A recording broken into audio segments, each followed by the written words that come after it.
Hello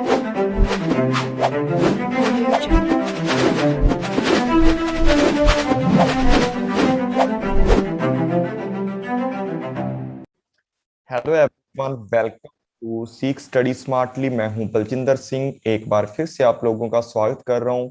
तो dear friends, start करते हैं हमारी आज की क्लास को। इंटरनेशनल बिजनेस का पार्ट नंबर 3 है, जिसके अंदर आपको मिलने वाले हैं 30 एमसीक्यू और थोड़ा हम थ्योरी वगैरह करेंगे। आप लोगों ने बोला है कि सर एमसीक्यू भी करवाया करो साथ में, तो मैंने सोचा कि एक दिन थ्योरी के साथ एमसीक्यू कर लिया करेंगे, एक दिन डीप में थ्योरी कर लिया करेंगे।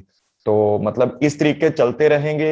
एक तो रेगुलर हमारी लैब बन जाएगी, डेली क्लासेस हो जाएंगी, और दूसरा ये है कि साथ में पेपर 1 के पेपर 2 भी चलता रहेगा और इसका सिलेबस भी ज्यादा कवर कर पाएंगे। ठीक है जी। तो एक बार बता दे कोई भी बच्चा की आवाज आ रही है आपको? ठीक है, आवाज आ रही है आपको अच्छे से, क्लियर है? क्योंकि थोड़ा नेटवर्क की प्रॉब्लम हो जाती है। डेली क्लास होगा? हाँ जी, चलो डेली कर देंगे ना। मतलब पहले हम लोगों ने थोड़ा सा मतलब ऑड इवन रखा हुआ था, अभी डेली का मैंने सोचा कि डेली कर देंगे। ठीक है, कई कई दिन बीच में मिस भी हो सकती है और कई दिन हो भी सकती है, डेली भी हो सकती है। ठीक है, एक आध दिन बीच में मिस भी हो सकती है और बीच में डेली भी हो सकती है। तो ज्यादा टाइम ना लगाते हुए स्टार्ट करते हैं हमारी क्लास को। और इंटरनेशनल बिजनेस हमारा क्या था, चल रहा था। ठीक है जी, इंटरनेशनल बिजनेस हमारा बिल्कुल जीरो लेवल से हमारा चल रहा था। और पता क्या बात है, बहुत सारे बच्चे ऐसे भी हैं जो पहली बार एग्जाम दे रहे हैं। देखो, बहुत सारे ऐसे हैं जो दूसरी तीसरी बार दे रहे हैं, उनको ये है कि हमारा इस बार होना चाहिए, और कईयों की मजबूरी है कि हमारा इस बार होना ही होना चाहिए। और यार, जो पहली बार कर रहे हैं उनको तो जीरो लेवल से पढ़ाना पड़ेगा ना। और मैंने पहले ही आपको बोला था कि भाई, जो मैं करवा रहा हूँ दिसंबर के लिए करवा रहा हूँ, दिसंबर के एग्जाम के लिए। पर फिर भी मैंने बोला है अक्टूबर के अंदर जितना भी है आप वो कर सकते हो। ठीक है, जितना भी आप क्या कर सकते हो, एकदम से मतलब चला सकते हो सिस्टम। वो आपकी मर्जी है कि आप करोगे या नहीं करोगे, किस तरीके से करना चाहते हो। मैं मेरी ओर से करवाऊंगा और इसी तरीके मेरा सिस्टम है जो चलता रहेगा, और मैं आगे तक आपको लेकर के जाऊंगा। और मेरा खुद का अंदर से फीलिंग नहीं आती, दिल नहीं मानता कि यार मैं बच्चों के साथ ऐसा करूं जैसे दूसरे टीचर। अच्छा, फर्स्ट टाइम दे रहे हो? अरे, कोई और बच्चे हैं ना जो नहीं दे रहे होंगे फर्स्ट टाइम, आपको नहीं टारगेट कर रहा मैं किसी को स्पेसिफिकली। और क्या है मतलब, मैं बता रहा हूँ। ठीक है, मैं बता रहा हूँ सर। मैं उस पर दिन पर आप जब स्पेशल क्लास ली थी तो बोल रहे थे कि एग्जाम से पहले फुल कोर्स करा दें। हाँ, मैं मेरी कोशिश है पूरी, फुल कोर्स मैं करवा दूंगा। ऐसा नहीं है कि मैं नहीं करवाऊंगा। देखो, मैं मना नहीं कर रहा हूँ इस बात के अंदर, पर जितना मेरे से होगा ना। हाँ हाँ, पेपर 2 का फुल करवाने की कोशिश है मेरी। 8 से 10 यूनिट है हमारी, ठीक है, कंप्लीट हो जाएंगी। तो कुछ यूनिट ऐसी भी हैं जो बिल्कुल पानी की तरह चलने वाली हैं, जैसे एचआरएम हो गया और है। ठीक है, तो मैं हमेशा डीपली पढ़ाता हूँ। मेरा खुद का दिल नहीं मानता कि यार मैं आपके साथ थोड़ा मतलब ऐसे अन्याय करूं या मैं आपको ना पढ़ाऊं। मतलब जीरो लेवल से मेरा दिल यही मानता है कि मैं जीरो लेवल से आपके लिए जितना भी इनिशिएटिव करूं, जीरो लेवल से करूं। ठीक है, तो अब स्टार्ट करते हैं। देखो, इंटरनेशनल बिजनेस का मैंने आपको पढ़ा दिया था। ये रेफर करता है किस चीज को कि एचआरएम मुझे सबसे टफ लगता है। अरे, सबसे इजी है एचआरएम। एचआरएम सबसे इजी है। देखो, अपने अपने सिस्टम होते हैं ना, अपना अपना सिस्टम होता है। अगर ज्यादा ही है ना आप लोगों को, जैसे मतलब ज्यादा ही है, तो मैं सब लोगों को एक एक यूनिट बांट देता हूँ कि भाई ये तू अपना प्रिपेयर करियो, ये तू प्रिपेयर करियो, ये तू प्रिपेयर करियो। ठीक है, उसके बाद सबका एक तरीके का मतलब कॉन्फ्रेंस रख लेते हैं। ठीक है, मतलब अपने तरीके से आप जैसा कह रहे थे, कुछ बच्चों ने सजेशन किया था, तो आप अपने आपस में डिस्कस कर सकते हो ग्रुप के अंदर। जो मैंने बोला था आप लोगों को कि एमसीक्यू भी सेंड कर दो। पर यार, आप लोग नियत से लगाया करो, ऐसा मत सोचा करो कि थ्योरी की क्लास है बोरिंग लगती है। अरे भाई, मैं जितना डीप जाकर के पढ़ाता हूँ ना, आपको लगना ही नहीं चाहिए कि सर बोर कर रहे हैं। ठीक है, बहुत ही ज्यादा एफर्ट्स डालता हूं मैं हर चीज को, एक मतलब क्रिप्स वे में आपको बताता हूँ।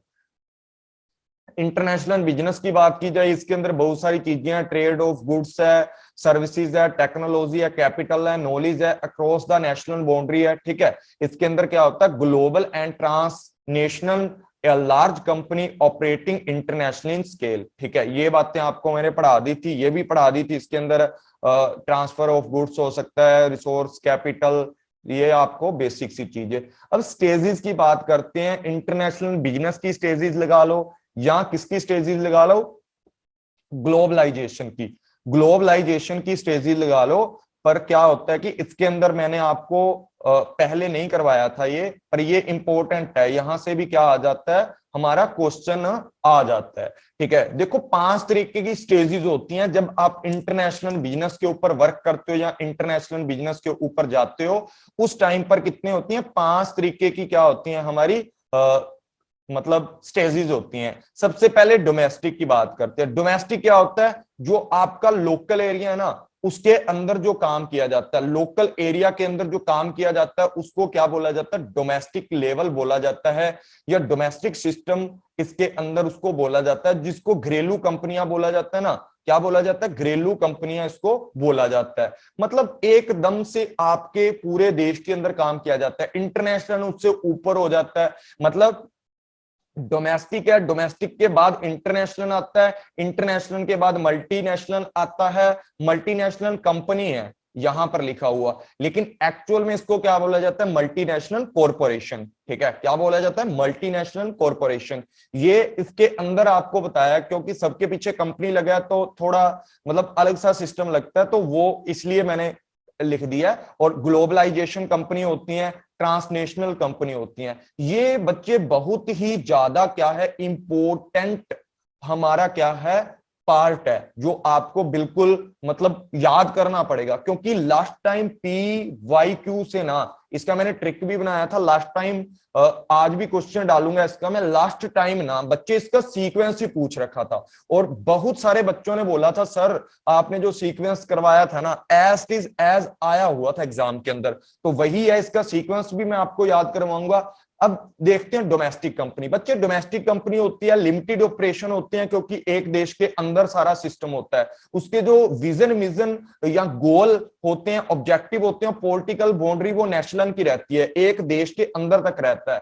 उसके बाद बात करते हैं, this company focus it view on the domestic market, domestic market के ऊपर, उसकी अपॉर्चुनिटी, उसके थ्रेट्स, उसकी सप्लायर, उसके ऑपरेशन। मतलब एक देश के अंदर, इंडिया का बंदा है तो इंडिया की बाउंड्री के अंदर रहकर, ना उसको पाकिस्तान जाना, ना बांग्लादेश जाना, ना नेपाल जाना, अंदर की मार्केट को संभालना है, वहां की अपॉर्चुनिटीज को देखना है। These company analyse the national environment, ये एनवायरमेंट जो स्कैनिंग करती हैं वो नेशनल लेवल पर करती हैं। देयर टॉप मैनेजमेंट में have traditional kind of business management, जो कंपिटेंसी होती है, इसकी क्षमता होती है, वो होती है लेस एक्सपर्ट होती है, और हमारे नेशन के ऊपर अच्छी होती है, लेकिन ग्लोबल लेवल पर बहुत ही कम इनके पास क्या होती है, मतलब कंपिटेंसी या इसकी क्षमता। उसके बाद बात करते हैं, ये कभी भी ये नहीं सोचती, never think of the growing, ये कभी इसके दिमाग में ये नहीं आती कि यार मैंने फॉरेन में काम करना है या मैंने वहां जाकर के अपने आप को प्रेजेंट, नहीं, क्योंकि इसका मेन फंडा जो होता है डोमेस्टिक कंपनी का, वो देश की भावना होती है। जैसे बाबा रामदेव है जो अभी स्वदेशी स्वदेशी कह रहा है, स्वदेशी कह रहा है, और बाद में क्या होता है, जब इनके प्रोडक्ट हैं ये अमेरिका, कनाडा, उनके अंदर भी एक्सपोर्ट करने लग जाते हैं, उनके अंदर भी ये क्या करने लग जाते हैं, धीरे धीरे एक्सपोर्ट करने लग जाते हैं। If it grow bound it present capability of company select the diversification, अगर खुद को बढ़ाना चाहती हैं, नए बाजार में प्रवेश करना चाहती हैं, नई डोमेस्टिक मार्केट के अंदर, तो ये प्रोडक्ट के अंदर क्या कर देंगी, डिवर्सिफिकेशन कर देंगी। ठीक है, डिवर्सिफिकेशन क्या होता है, मतलब विविधता लेकर आ जाती है कि ये प्रोडक्ट है, सैमसंग कंपनी है, सैमसंग कंपनी है, इसने क्या किया, फोन लेके आया, वॉशिंग मशीन लाया, जैसे वीडियो कॉन लेके आया, पहले फोन, वॉशिंग मशीन, ठीक है, फ्रिज ले आए सैमसंग की फ्रिज, ठीक है, बहुत सारी चीजें हैं। डिवर्सिफिकेशन मतलब एक कंपनी और अनेक प्रोडक्ट अपनी इंडिया के अंदर ये क्या करते हैं, डेवलप करते हैं या बेच देते हैं। ठीक है, बेचना स्टार्ट कर देते हैं। The domestic company has not select the strategy of expansion, ये कभी भी एक्सपेंड नहीं करता अपनी स्ट्रेटजी को इंटरनेशनल मार्केट के ऊपर। ये क्या होता है, टॉप नेशन में भी ट्रेडिशनल काइंड मतलब पुरानी सोच की थोड़ी सी होती है और इनके पास ग्लोबल वाला कोई एक्सपर्टीज नहीं होती। Domestic company have ethnocentric approach. कौन सी अप्रोच है बच्चे, एथनो।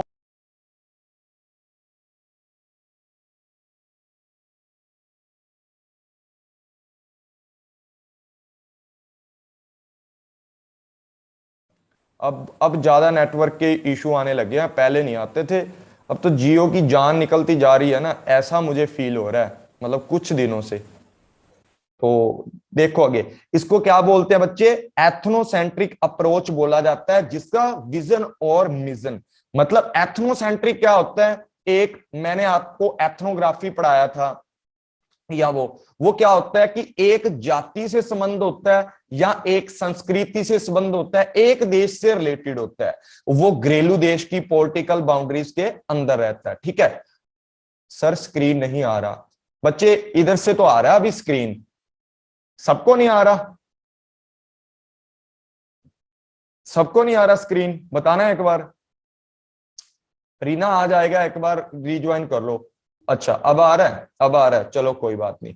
अब देखो इसके अंदर ना बहुत कुछ लिखा हुआ है, आप पढ़ लेना। इसके अंदर वही सारी बातें लिखी हुई हैं जो पीछे मैंने पढ़ाई है ना, वही सारी बातें लिखी हुई हैं। ये क्या करता है, फोकस करता है किसके ऊपर, डोमेस्टिक मार्केट के ऊपर।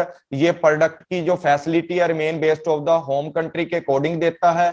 उसके बाद क्या होता है, they do not think, global का थिंक नहीं करते, अवॉइड टेकिंग रिस्क, बिल्कुल नहीं लेते। अगर आपसे कोई पूछ ले, इंटरनेशनल लेवल का क्वेश्चन आ जाए और आपको पूछ ले कि ऐसी कौन सी कंपनी है जो बिल्कुल रिस्क लेना पसंद नहीं करती, बच्चे एथनोग्राफी या एथनोग्राफिक क्या होता है। जब मैंने आपको पीछे रिसर्च भी पढ़ाई है, एथनोग्राफिकल रिसर्च नहीं पढ़ाई आपको मैंने, मतलब एक संस्कृति से रिलेटेड होती है जो चीजें, मतलब सांस्कृतिक जो चीजें होती हैं ना, सांस्कृतिक वो चीजें, एथनोग्राफी मैंने पढ़ाया तो था आपको, नहीं पढ़ाया, कल्चर की स्टडी करते हैं जिसके अंदर, पढ़ाया है कि नहीं पढ़ाया, याद है कि भूल गए।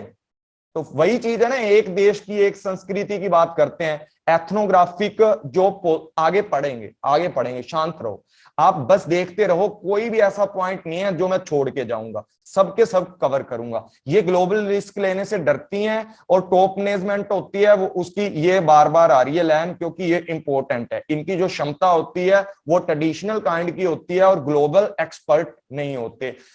ये प्री रिसीव जो रिस्क होते हैं ना, एक्सपेंड नहीं करना चाहते, बाजार के अंदर अपना रिस्क नहीं बढ़ाना चाहते, और क्या करते हैं, gain they are getting in the domestic market, वो सिर्फ किससे सेटिस्फेक्शन लेते हैं, डोमेस्टिक मार्केट से। अब बात करते हैं बच्चे किसकी, इंटरनेशनल कंपनी की। बस तीन तीन स्लाइड हैं सबकी, ये देखो तीन तीन स्लाइड हैं, बस तीन तीन स्लाइड हैं सबकी, और इनमें ज्यादा नहीं पढ़ाऊंगा, फिर क्वेश्चन करेंगे, 30 क्वेश्चन है। और मैं सोच रहा हूं कि डेली हम लोग एक दिन डीप थ्योरी करवाएंगे, मैंने बता ही दिया आपको, एक दिन क्या करवाएंगे, एमसीक्यू और हल्की सी थ्योरी साथ में पढ़ लिया करेंगे, ताकि आपको भी लगे कि प्रैक्टिस हो रही है। बाकी यार जितना मैं आपको बोल रहा हूं ना, बहुत सारी, मैं भी तो वेबसाइट से क्वेश्चन लेता हूँ, पीवाईक्यू है जो, उनको लगाया करो अगर आपका क्लियर है। और दूसरी बात आपको बताना चाहता हूं, कॉमर्स के सिलेबस को पीछे से स्टार्ट कर दो, जो टैक्स है उसको पढ़ना स्टार्ट कर दो, उससे आगे आना स्टार्ट कर दो। पेपर 1 को भी पीछे से पढ़ना स्टार्ट कर दो, ठीक है। पेपर 1 तो गारंटी है आपका 100% हो ही जाएगा, ठीक है। अभी मैथ है, 2-3 दिन और लेगा मैथ, फिर 2-3 दिन डीआई लेंगे, उसके बाद क्या है, 5 यूनिट हमारी कवर हो जाएंगी, 5 बच जाएंगी। वो भी मैं आपको ऐसे ही, आईसीटी तो फुल हो जाएगी 2 दिन में, ठीक है, आईसीटी तो मैं फुल कर दूंगा। बस इतना है कि यार थोड़ा नोट्स हैं अपडेट करके बनाता हूं, तो प्रॉब्लम आती है उसके अंदर, मुझे टाइम, मतलब अब की बार तो शेड्यूल अच्छा बना ही नहीं मेरा, दूसरा साइनस ने तंग कर रखा है।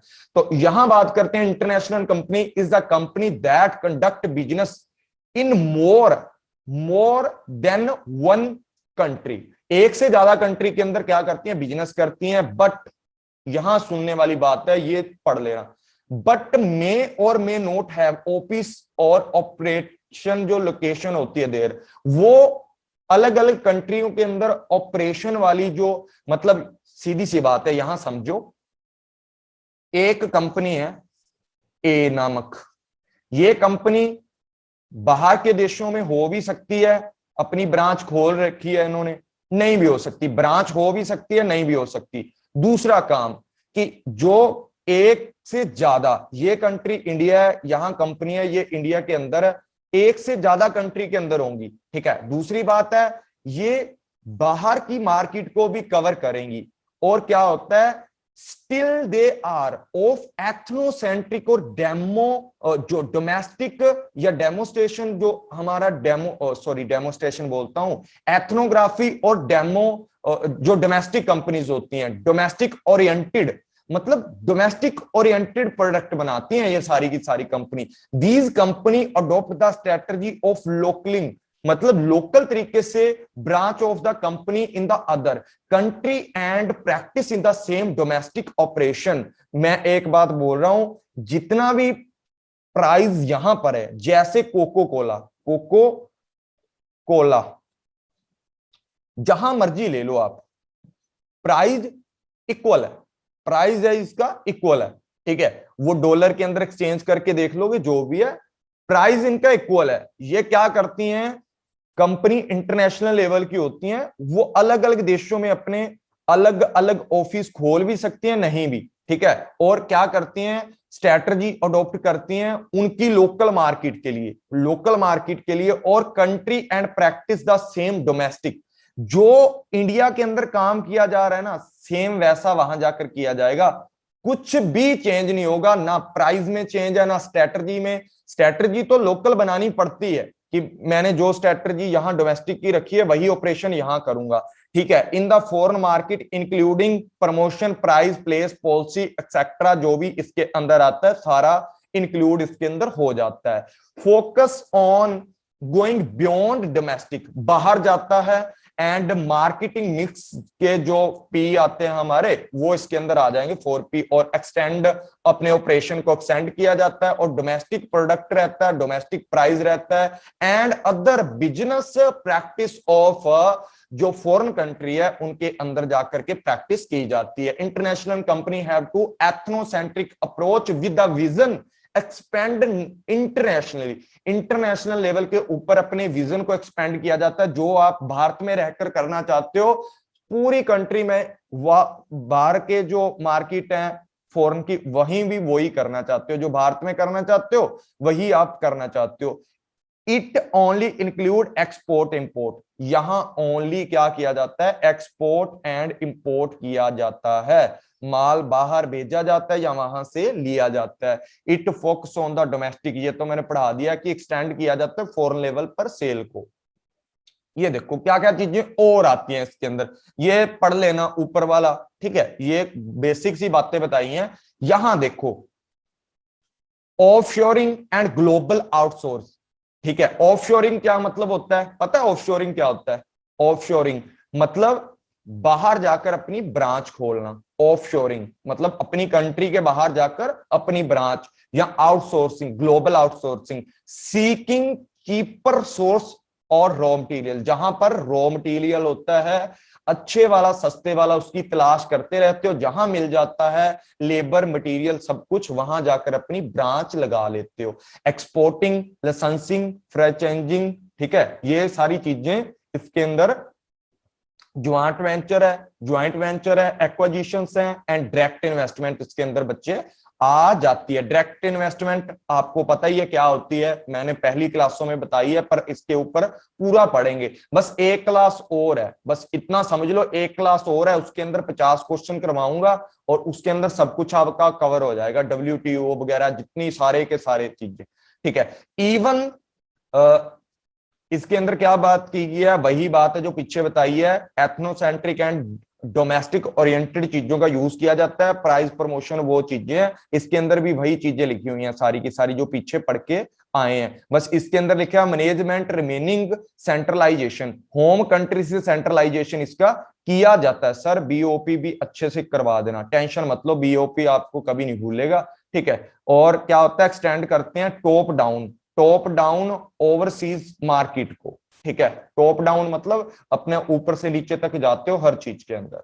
उसके बाद बात किया जाता है यहां पर मल्टीनेशनल कंपनी की, जिसको क्या बोला जाता है, एमएनसी, ठीक है, एमएनसी। इसको क्या बोला जाता है, एमएनसी, मल्टीनेशनल कॉरपोरेशन, ठीक है, मल्टीनेशनल कॉरपोरेशन इसको बोला जाता है। और लास्ट बार इसका भी क्वेश्चन देखने को मिले थे पेपर के अंदर, ठीक है। तो यहां देखो ये मल्टीनेशनल कंपनी क्या होती है, ये देखो सीधी सी बात है, ये आपका देश है, यहां से आप बाहर काम करोगे, इसका सीधा सा फंडा एक ही है, ये क्या होती है, पोलोसेंट्रिक, बहुकेंद्रीय, जिसको क्या बोला जाता है, बहुकेंद्रीय। और हेडक्वार्टर इसका अपनी होम कंट्री के अंदर रहता है, लेकिन जहां पर भी ये क्या जाते हैं, जाकर कोई कंपनी लगाई जाती है, ऑपरेशन करते हैं बियॉन्ड द होम कंट्री, जाकर आप वहां पर जाकर के जो कंपनी लगाई जाती है, जैसा देश होता है ना वैसा ही भेस होता है इनका। इनका मतलब है कि जैसे देश में जाओगे वैसा ही काम करोगे, known as multi domestic company भी बोला जाता है इसको। या मल्टी डोमेस्टिक मतलब जितने मल्टी नेशनल के ऊपर काम करोगे वैसा वैसा स्ट्रेटजी आपको अडॉप्ट करना पड़ेगा डिफरेंट मार्केट के अकॉर्डिंग। अकॉर्डिंग टू नेली एच, इन्होंने बोला मल्टीनेशनल कॉरपोरेशन, देखो कॉरपोरेशन है इसका सही जो नाम है, पहले बता रहा हूं, multinational corporation owns and manage business in two or more country, दो या दो से ज्यादा कंट्री के अंदर। फॉर एग्जांपल मिर्ची, हाँ बिल्कुल, बहुत सारी चीजें हैं बच्चे, मिर्ची अकेली नहीं है, बहुत सारी और भी बहुत सारी क्या है हमारी कंपनीज है जो इसके अंदर इंक्लूड बच्चे की जा सकती हैं, ठीक है। डिफरेंट कस्टमर होते हैं आपके पास, क्योंकि अलग अलग कंट्री में जाओगे, डिफरेंट डिफरेंट लोग हैं, उनकी सेटिस्फेक्शन को ध्यान में रखते हुए गुड्स एंड सर्विस को बेचने के लिए, ये देखो When in Rome do as Romans do, ठीक है, ये बात लिखी गई है, जैसा देश वैसा भेस, ठीक है जी। सर इंटरनेशनल कंपनी और मल्टीनेशनल कंपनी में क्या डिफरेंस है, करवाऊंगा आपको, ये लास्ट में करवाऊंगा, टेंशन मत लो। इंटरनेशनल कंपनी के अंदर ओनली एक्सपोर्ट किया जाता है, क्या किया जाता है, एक्सपोर्ट या इंपोर्ट, दो काम किए जाते हैं, सारा कुछ हैंडल किया जाता है इंडिया से रहकर। आप इंडिया में रह रहे हो तो यहीं से सारा कुछ हैंडल करोगे। मल्टीनेशनल कंपनी में क्या है, जैसे मान लो आपने दो देशों में अपनी कंपनी लगाई, एक ये चाइना था, ये इंडिया था और ये पाकिस्तान था, आप यहां के हो, यहां भी अपना ऑफिस खोलोगे, यहां से कंट्रोल करोगे सब कुछ, यहां भी अपना ऑफिस खोलोगे, यहां से कंट्रोल करोगे, आप अपनी ब्रांच वहां एस्टैब्लिश कर दोगे, सेंट्रलाइजेशन ये लोग होंगे वहां के, ठीक है। जो बंदा जिस देश का रहता है, मतलब ऐसा क्यों किया जाता है बच्चे, ऐसा किया जाता है कि लोकल लोगों को या तो लाइसेंसिंग दी जाती है या कुछ भी करके उनको वहां रखा जाता है, क्योंकि उनको ज्यादा नॉलेज होती है। हम लोग सिर्फ इन्वेस्टमेंट करते हैं, साथ में अपना प्रोडक्ट है वहां लेकर जाते हैं, ताकि ज्यादा से ज्यादा अपने प्रोडक्ट को वर्ल्ड वाइड फैलाया जा सके, और इसका कुछ काम नहीं होता, और इसका कुछ भी काम नहीं होता। सर कोको कोला एमएनसी में आता है, हाँ बिल्कुल आ जाता है।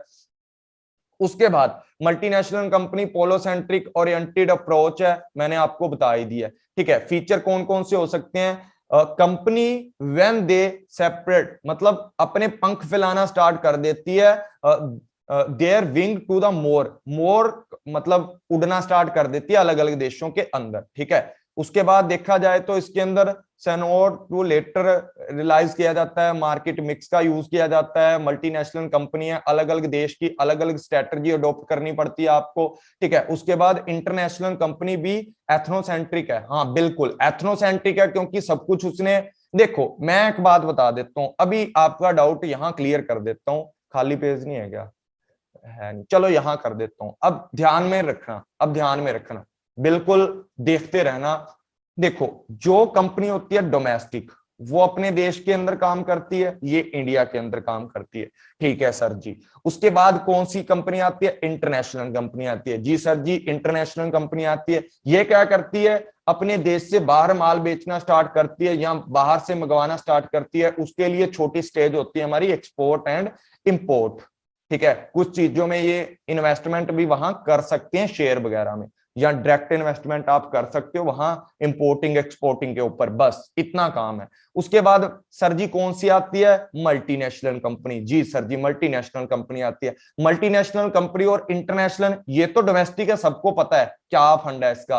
अब इसके बाद में डिफरेंस करवाऊंगा, यहां समझ लो इसको एक बार बच्चे। मल्टीनेशनल कंपनी क्या करती है सर जी? क्या करती है? ये वहां दूसरे देश के अंदर जाकर अपना सेंटर खोलती है और उनके जैसा वेशभूषा करके वहां लोगों को अपना माल बेचती है। जैसा वो लोग पसंद करते हैं वैसा बेचती है। पर जो इंटरनेशनल कंपनी होती है, हाँ जी सर जी, जो इंटरनेशनल कंपनी होती है वो इंडिया का प्रोडक्ट जैसा है वैसा बेचती है। ठीक है सर जी, ऐसा बेचती है। लेकिन ये क्या करती है? जिस देश में जाएगी वैसी वेशभूषा करेगी जैसे लोगों को पसंद है। जैसे कि मैकडोनल्ड हो गया या और बहुत सारी चीजें हैं जो बर्गर देती हैं। जो बर्गर है वो बाहर वाले देशों में तो कौन सा आता है? नॉन वेज आता है। ठीक है, उसके अंदर मीट की परतें चढ़ा चढ़ा के बनाते हैं। जी सर जी, बनाते हैं। और इंडिया के अंदर पनीर लगा के बनाते हैं। ठीक है, क्यों लगाते हैं पनीर? क्योंकि इंडिया का कल्चर है वो इस चीज को ज्यादा पसंद नहीं करता। ठीक है, समझ आ गया? चलो थैंक यू। ये देख लेना, इसके अंदर कुछ भी नहीं है। और ग्लोबल कंपनीज क्या होती हैं? जी सर जी, ग्लोबल कंपनी क्या होती हैं? A global company are the opposite of multinational companies. ये क्या है बच्चे? अपोजिट काम करती हैं, मल्टीनेशनल कंपनी के अपोजिट। कैसे करती हैं? ये क्या होता है? क्या लिखा है ये? दे ऑफर, एक मिनट, ठीक है, ये पता नहीं क्या हो गया, साइड में आ गया, चलो कोई बात नहीं, जैसे भी। देखो, दे ऑफर आ स्टैंडर्ड, मतलब एक स्टैंडर्डाइजेशन सिस्टम होता है, प्रोडक्ट होता है, मतलब स्टैंडर्ड एक होता है इनका। मान लो जैसे कि एप्पल, एप्पल सुना है आपने? एप्पल का आईफोन स्टैंडर्ड एक है, पूरे वर्ल्ड के अंदर स्टैंडर्ड एक है। बोला कि भाई मैंने तो एप्पल है ना, कटे हुए सेब वाला फोन पूरी दुनिया में बेच देना, मेरा स्टैंडर्ड है, मेरा स्टैंडर्ड है, मैंने तो ऐसा ही प्रोडक्ट बेचना है। जिस बंदे ने लेना है ले, नहीं लेना है तो ना ले, सीधी सी बात है। स्टैंडर्डाइज प्रोडक्ट होता है, वर्ल्ड वाइड उसको भेजना चाहते हैं। Have the goal maximisation efficiencies, मतलब ज्यादा से ज्यादा क्या किया जाता है? क्षमता को अधिक लगाया जाता है। Order to reduce the cost, cost को रिड्यूस करने के लिए पूरे वर्ल्ड की मार्केट के अंदर अगर आपकी डिमांड होगी एक ही प्रोडक्ट की, तो आपकी बच्चे मोनोपोली हो जाएगी। अगर मोनोपोली हो जाएगी ना बच्चे, क्या हो जाएगी? अगर मोनोपोली हो जाएगी तो एक बात समझ लेना कि आपका प्रोडक्ट है, आप जितने में मर्जी बेच सकते हो। तभी तो एप्पल के जो फोन है, एक लाख के ऊपर के फोन है, आपको पता है 1 लाख से ऊपर के फोन आते हैं एप्पल के। क्यों आते हैं? क्योंकि बच्चे एक स्टैंडर्डाइजेशन सिस्टम फिक्स किया है। ये सॉरी, ये वॉच है आप लोगों ने दी है, ठीक है, इसके ऊपर मान लो 4500 रुपयों की है। अगर मैं ऐसी ही वॉच लूं किसकी? एप्पल की, तो भाई मेरे को वहां पर 40,000 देने पड़ेंगे। क्यों देने पड़ेंगे? क्योंकि भाई स्टैंडर्डाइजेशन है उस चीज का, वो एक ग्लोबल कंपनी है। Are you getting my point? I think आपको समझ आ गई होगी कि मैं क्या समझाना चाहता हूं। ठीक है, उसके बाद बात करते हैं globalisation company, highly highly highly standardisation की। सेंट्रलाइजेशन है और स्टैंडर्डाइजेशन, दो चीजें हैं इसके अंदर, दो चीजें बच्चे। एक क्या है? स्टैंडर्डाइजेशन है, एक क्या है? हाई सेंट्रलाइजेशन है। सब्सिडियरी आर की obtain very depend on the headquarter. भाई जितनी भी सब्सिडियरी कंपनी है ना, आपने देखा होगा ना, एप्पल के जितने भी सेंटर है इंडिया के अंदर ना, वो जो हेड है, चाहे उनका हेड यूएसए अमेरिका में है, चाहे चाइना में, कहीं पर भी है, हेड एक होता है, जो होता है किसमें? होम कंट्री के अंदर। उस हेड के ऊपर सारी के सारी सब्सिडियरी कंपनी होती हैं जो दूसरे देश में ब्रांच खोली होती हैं, वो सारी डिपेंड होती हैं किसके ऊपर? एक हेडक्वार्टर है उसके ऊपर, होम मतलब होम कंट्री के ऊपर डिपेंड रहता है। ये बात समझ गए आप लोग? उसके बाद their main role of the implement of the parent, जो पेरेंट कंपनी जिसको बोला जाता है, जो हेडक्वार्टर होता है जहां पर, उसको क्या किया जाता है, मतलब पूरे देश के अंदर उसका प्रोडक्ट और उसी की स्ट्रेटजी को फैलाया जाता है। अब यहां पर एक बात सुनो, जिसको क्या बोला जाता है? Hub and spoke model. ठीक है, हब एंड स्पोक मॉडल। ठीक है, अब समझ गए हो किसको बोला जाता है? ये हब एंड ग्लोबल। देखो 4-5 क्वेश्चन निकल गए हैं। ग्लोबलाइजेशन कंपनी स्टैंडर्डाइजेशन होती है, हाईली सेंट्रलाइजेशन होती है। उसके बाद इसको क्या बोला जाता है? सेम प्रोडक्ट और स्ट्रेटजी को इंप्लीकेट करती है, पेरेंट देश की जो स्ट्रेटजी होती है उसको इंप्लीकेट करती है। And hub and the spoke model पूरे वर्ल्ड के अंदर बच्चे इसको फैलाया जाता है। अब यहां पर एक चीज और पढ़नी है बच्चे आप लोगों को, 5वें नंबर की बात है कि प्रोडक्ट तो एक कंट्री का है, product in one country, market globally, market globally, कि प्रोडक्ट तो एक देश का है, एक देश का है, मार्केट पूरे वर्ल्ड की है, पूरे ग्लोबल की है, that is called the global company. ठीक है, स्टैंडर्डाइजेशन है, कोर प्रोडक्ट रहता है आपका। ठीक है, कैटेगराइज करके अपने हिसाब से देता है। ठीक है, टेक्नोलॉजी अपनी होती है, इनकी एडवांस टेक्नोलॉजी यूज करते हैं ये लोग। देखा जाए ना, एप्पल बहुत ज्यादा एडवांस है। ठीक है, उनकी मैकबुक है, वो है, सब एडवांस चीजें हैं। ठीक है, अपने को तो पता भी नहीं है, इतने इतने एप्पल की तो गाड़ियां आई हुई हैं, मतलब इतनी इतनी महंगी, बहुत कुछ होता है। Strategy and network operation overall the world, पूरे वर्ल्ड के अंदर ओवरऑल फैलाया जाता है। The global company adopt global strategy for, एक प्रोडक्ट के लिए ग्लोबल स्ट्रेटजी वो एक जैसी बनाती है। इट में produce either in the home country, सब कुछ होम कंट्री के अंदर बनता है और बाद में दूसरे थ्रो आउट उसको किया जाता है वर्ल्ड के अंदर। बात याद रखनी है, ग्लोबल कंपनी है जो, वो अपनी पेरेंट कंट्री के अंदर ही सारा माल बनाकर दूसरों को थ्रो करती है, तब भी उसकी मोनोपोली बन जाती है कि भाई एक ही देश में सब कुछ बनता है। जब सब कुछ एक ब्रांड का सिस्टमैटिकल स्टैंडर्डाइजेशन, ठीक है, सब कुछ किया जाए और सेंट्रलाइजेशन भी एक से हो, तो वो कितनी भी कीमत वो ले सकते हैं। तो एप्पल इसीलिए सबसे महंगे फोन निकालता है। अगर आपको इसके पीछे का रीजन नहीं पता तो आज आपको ये चीज पता लग गई होगी। इट में also produce the product globally, product को ग्लोबल के लिए प्रोड्यूस करता है, मार्केट डोमेस्टिकली अपनी यूज करता है उसके ऊपर, अनदर कंट्री में ब्रांच ओपन नहीं करता। अरे ब्रांच तो ओपन करता है बच्चे, कंट्रोल तो, ये देखो मैंने क्या बताया पीछे, यार तुम समझते क्यों नहीं इस बात को? यहां इतना अच्छे से पढ़ाया है। हाईली सेंट्रलाइजेशन है, हेडक्वार्टर का जो सेंट्रलाइजेशन है वो हाईली है। सबसिडियरी इसके बिना काम नहीं कर सकती। सबसिडियरी मतलब उसकी ब्रांचेस तो हैं, वो डिपेंड रहती हैं बच्चे, किसके ऊपर डिपेंड रहती हैं? हेडक्वार्टर के ऊपर डिपेंड रहती हैं। I hope you are getting my point. ठीक है, उसके बाद बात करते हैं, such a company have a global market strategy, global जो वैश्वीकरण की जो मार्केट रणनीति है उसको यूज किया जाता है। और क्या किया जाता है? वे या तो अपने देश में किसी एक देश में उत्पादन करती हैं, एक देश में, ठीक है, और विस्तार है उसका पूरे मार्केट लेवल के ऊपर करती है। मतलब एक देश में कोई भी ग्लोबल कंपनी है, उसकी पेरेंट देश हो सकता है, कोई अलग देश हो सकता है, एक देश में माल बनाती हैं, लेकिन मार्केट पूरी ग्लोबली की वो कवर करती हैं, लाइक एप्पल फोन। ठीक है, उसके बाद the adopt the market condition according to the foreign market, market की जो कंडीशन होती हैं वो आप अकॉर्डिंग टू फॉरेन मार्केट रख सकते हो। वर्ल्ड वाइड परफॉर्मेंस को एवेल्युएशन किया जा सकता है दुनिया भर के अंदर। ट्रांसनेशन कंपनी क्या होती है बच्चे? लास्ट आपकी कंपनी है 5वें नंबर वाली, कि अ ट्रांसनेशनल कॉरपोरेशन। देखो कॉरपोरेशन लगता है इनके पीछे, कंपनी वैसे ही बोल देते हैं इनको।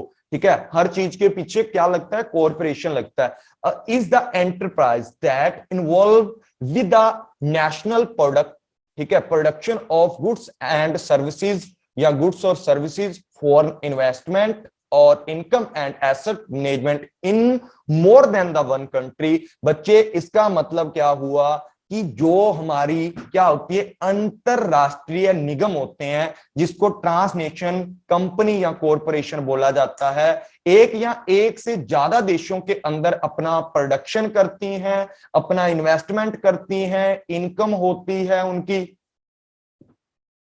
एसेट मैनेजमेंट होती है, एक से ज्यादा कंट्री के अंदर सब कुछ किया जाता है। लाइका जैसे एमएनसी थी, पर इसका और चक्कर क्यों है, क्या चक्कर है इनका वो देखो, एमएनसी से अलग क्यों करना पड़ा इसको, या इसको एमएनसी जैसी है तो क्यों इनको अलग नाम दिया गया, वो यहां से पता लगेगा।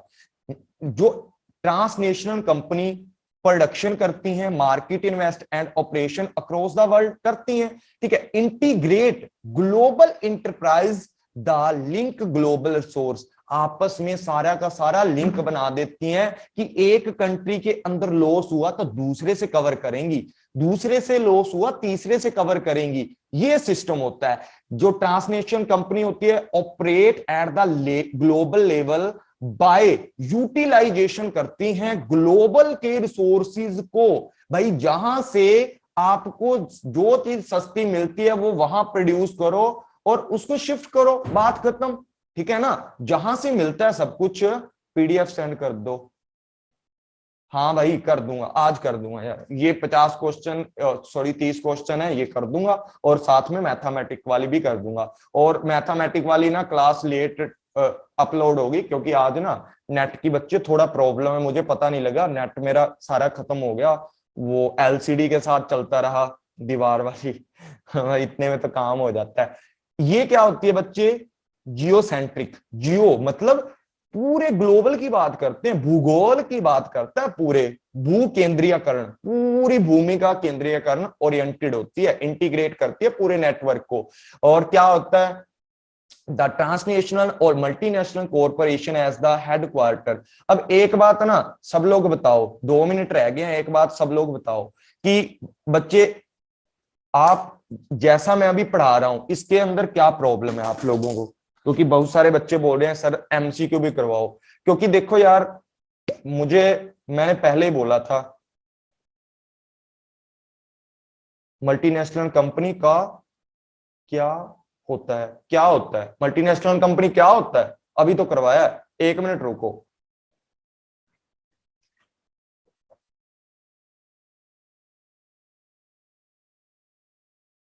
हाँ पोली होता है ना, मैनी पॉलीसेंट्रिक होता है बच्चे।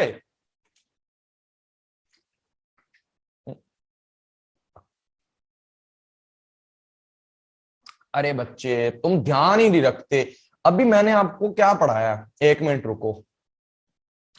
यही तो प्रॉब्लम है ना, फिर आप बोलते हो सर जी हमें तो ना एमसीक्यू करवा दो, उनमें ही बात बन जाएगी। बच्चे ये देखो, ये क्या पढ़ाया मैंने, पॉलीसेंट्रिक पढ़ाया है ना, किसके अंदर पढ़ाया, मल्टीनेशनल के अंदर। ये क्या पढ़ाया, यही तो प्रॉब्लम है ना, यही चीजें कंफ्यूजन करती हैं। ग्लोबल की पूछ रही हूं, अरे ग्लोबल की तो बता ही रहा हूं ना, जियोसेंट्रिक।